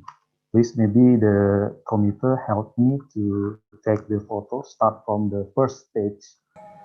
Please activate all of the camera, and I will count to 3, and the committee take the picture. 1, 2, 3. Okay, thank you for the page 1. And the second page, please activate your camera. The computer will take the pictures. So it will be a memorable event for all of us. Ready for second? I would like to ask you to, okay, for second, 1, 2, 3. Okay, thank you. For the third page, please hit your video. 1, 2, 3. Okay, thank you. For the fourth page, 1, 2, 3. Okay, then the last page. 1, 2, 3. Okay, thank you so much. This will be the end. Once again, I thank you all of the speakers, participants, for joining us in commemorating 50 years of anniversary of Unisba. Once again, I'm sorry if there is a mistake. This will be a great opportunity for us in the next event to ask you to join us for the better event. Thank you very much. Once again, Assalamualaikum warahmatullahi wabarakatuh. Waalaikumsalam. Thank you very much, Mr. Fadli. Thank you all of us. Thank you very much, Dr. Yusra and Dr. Husni Syam.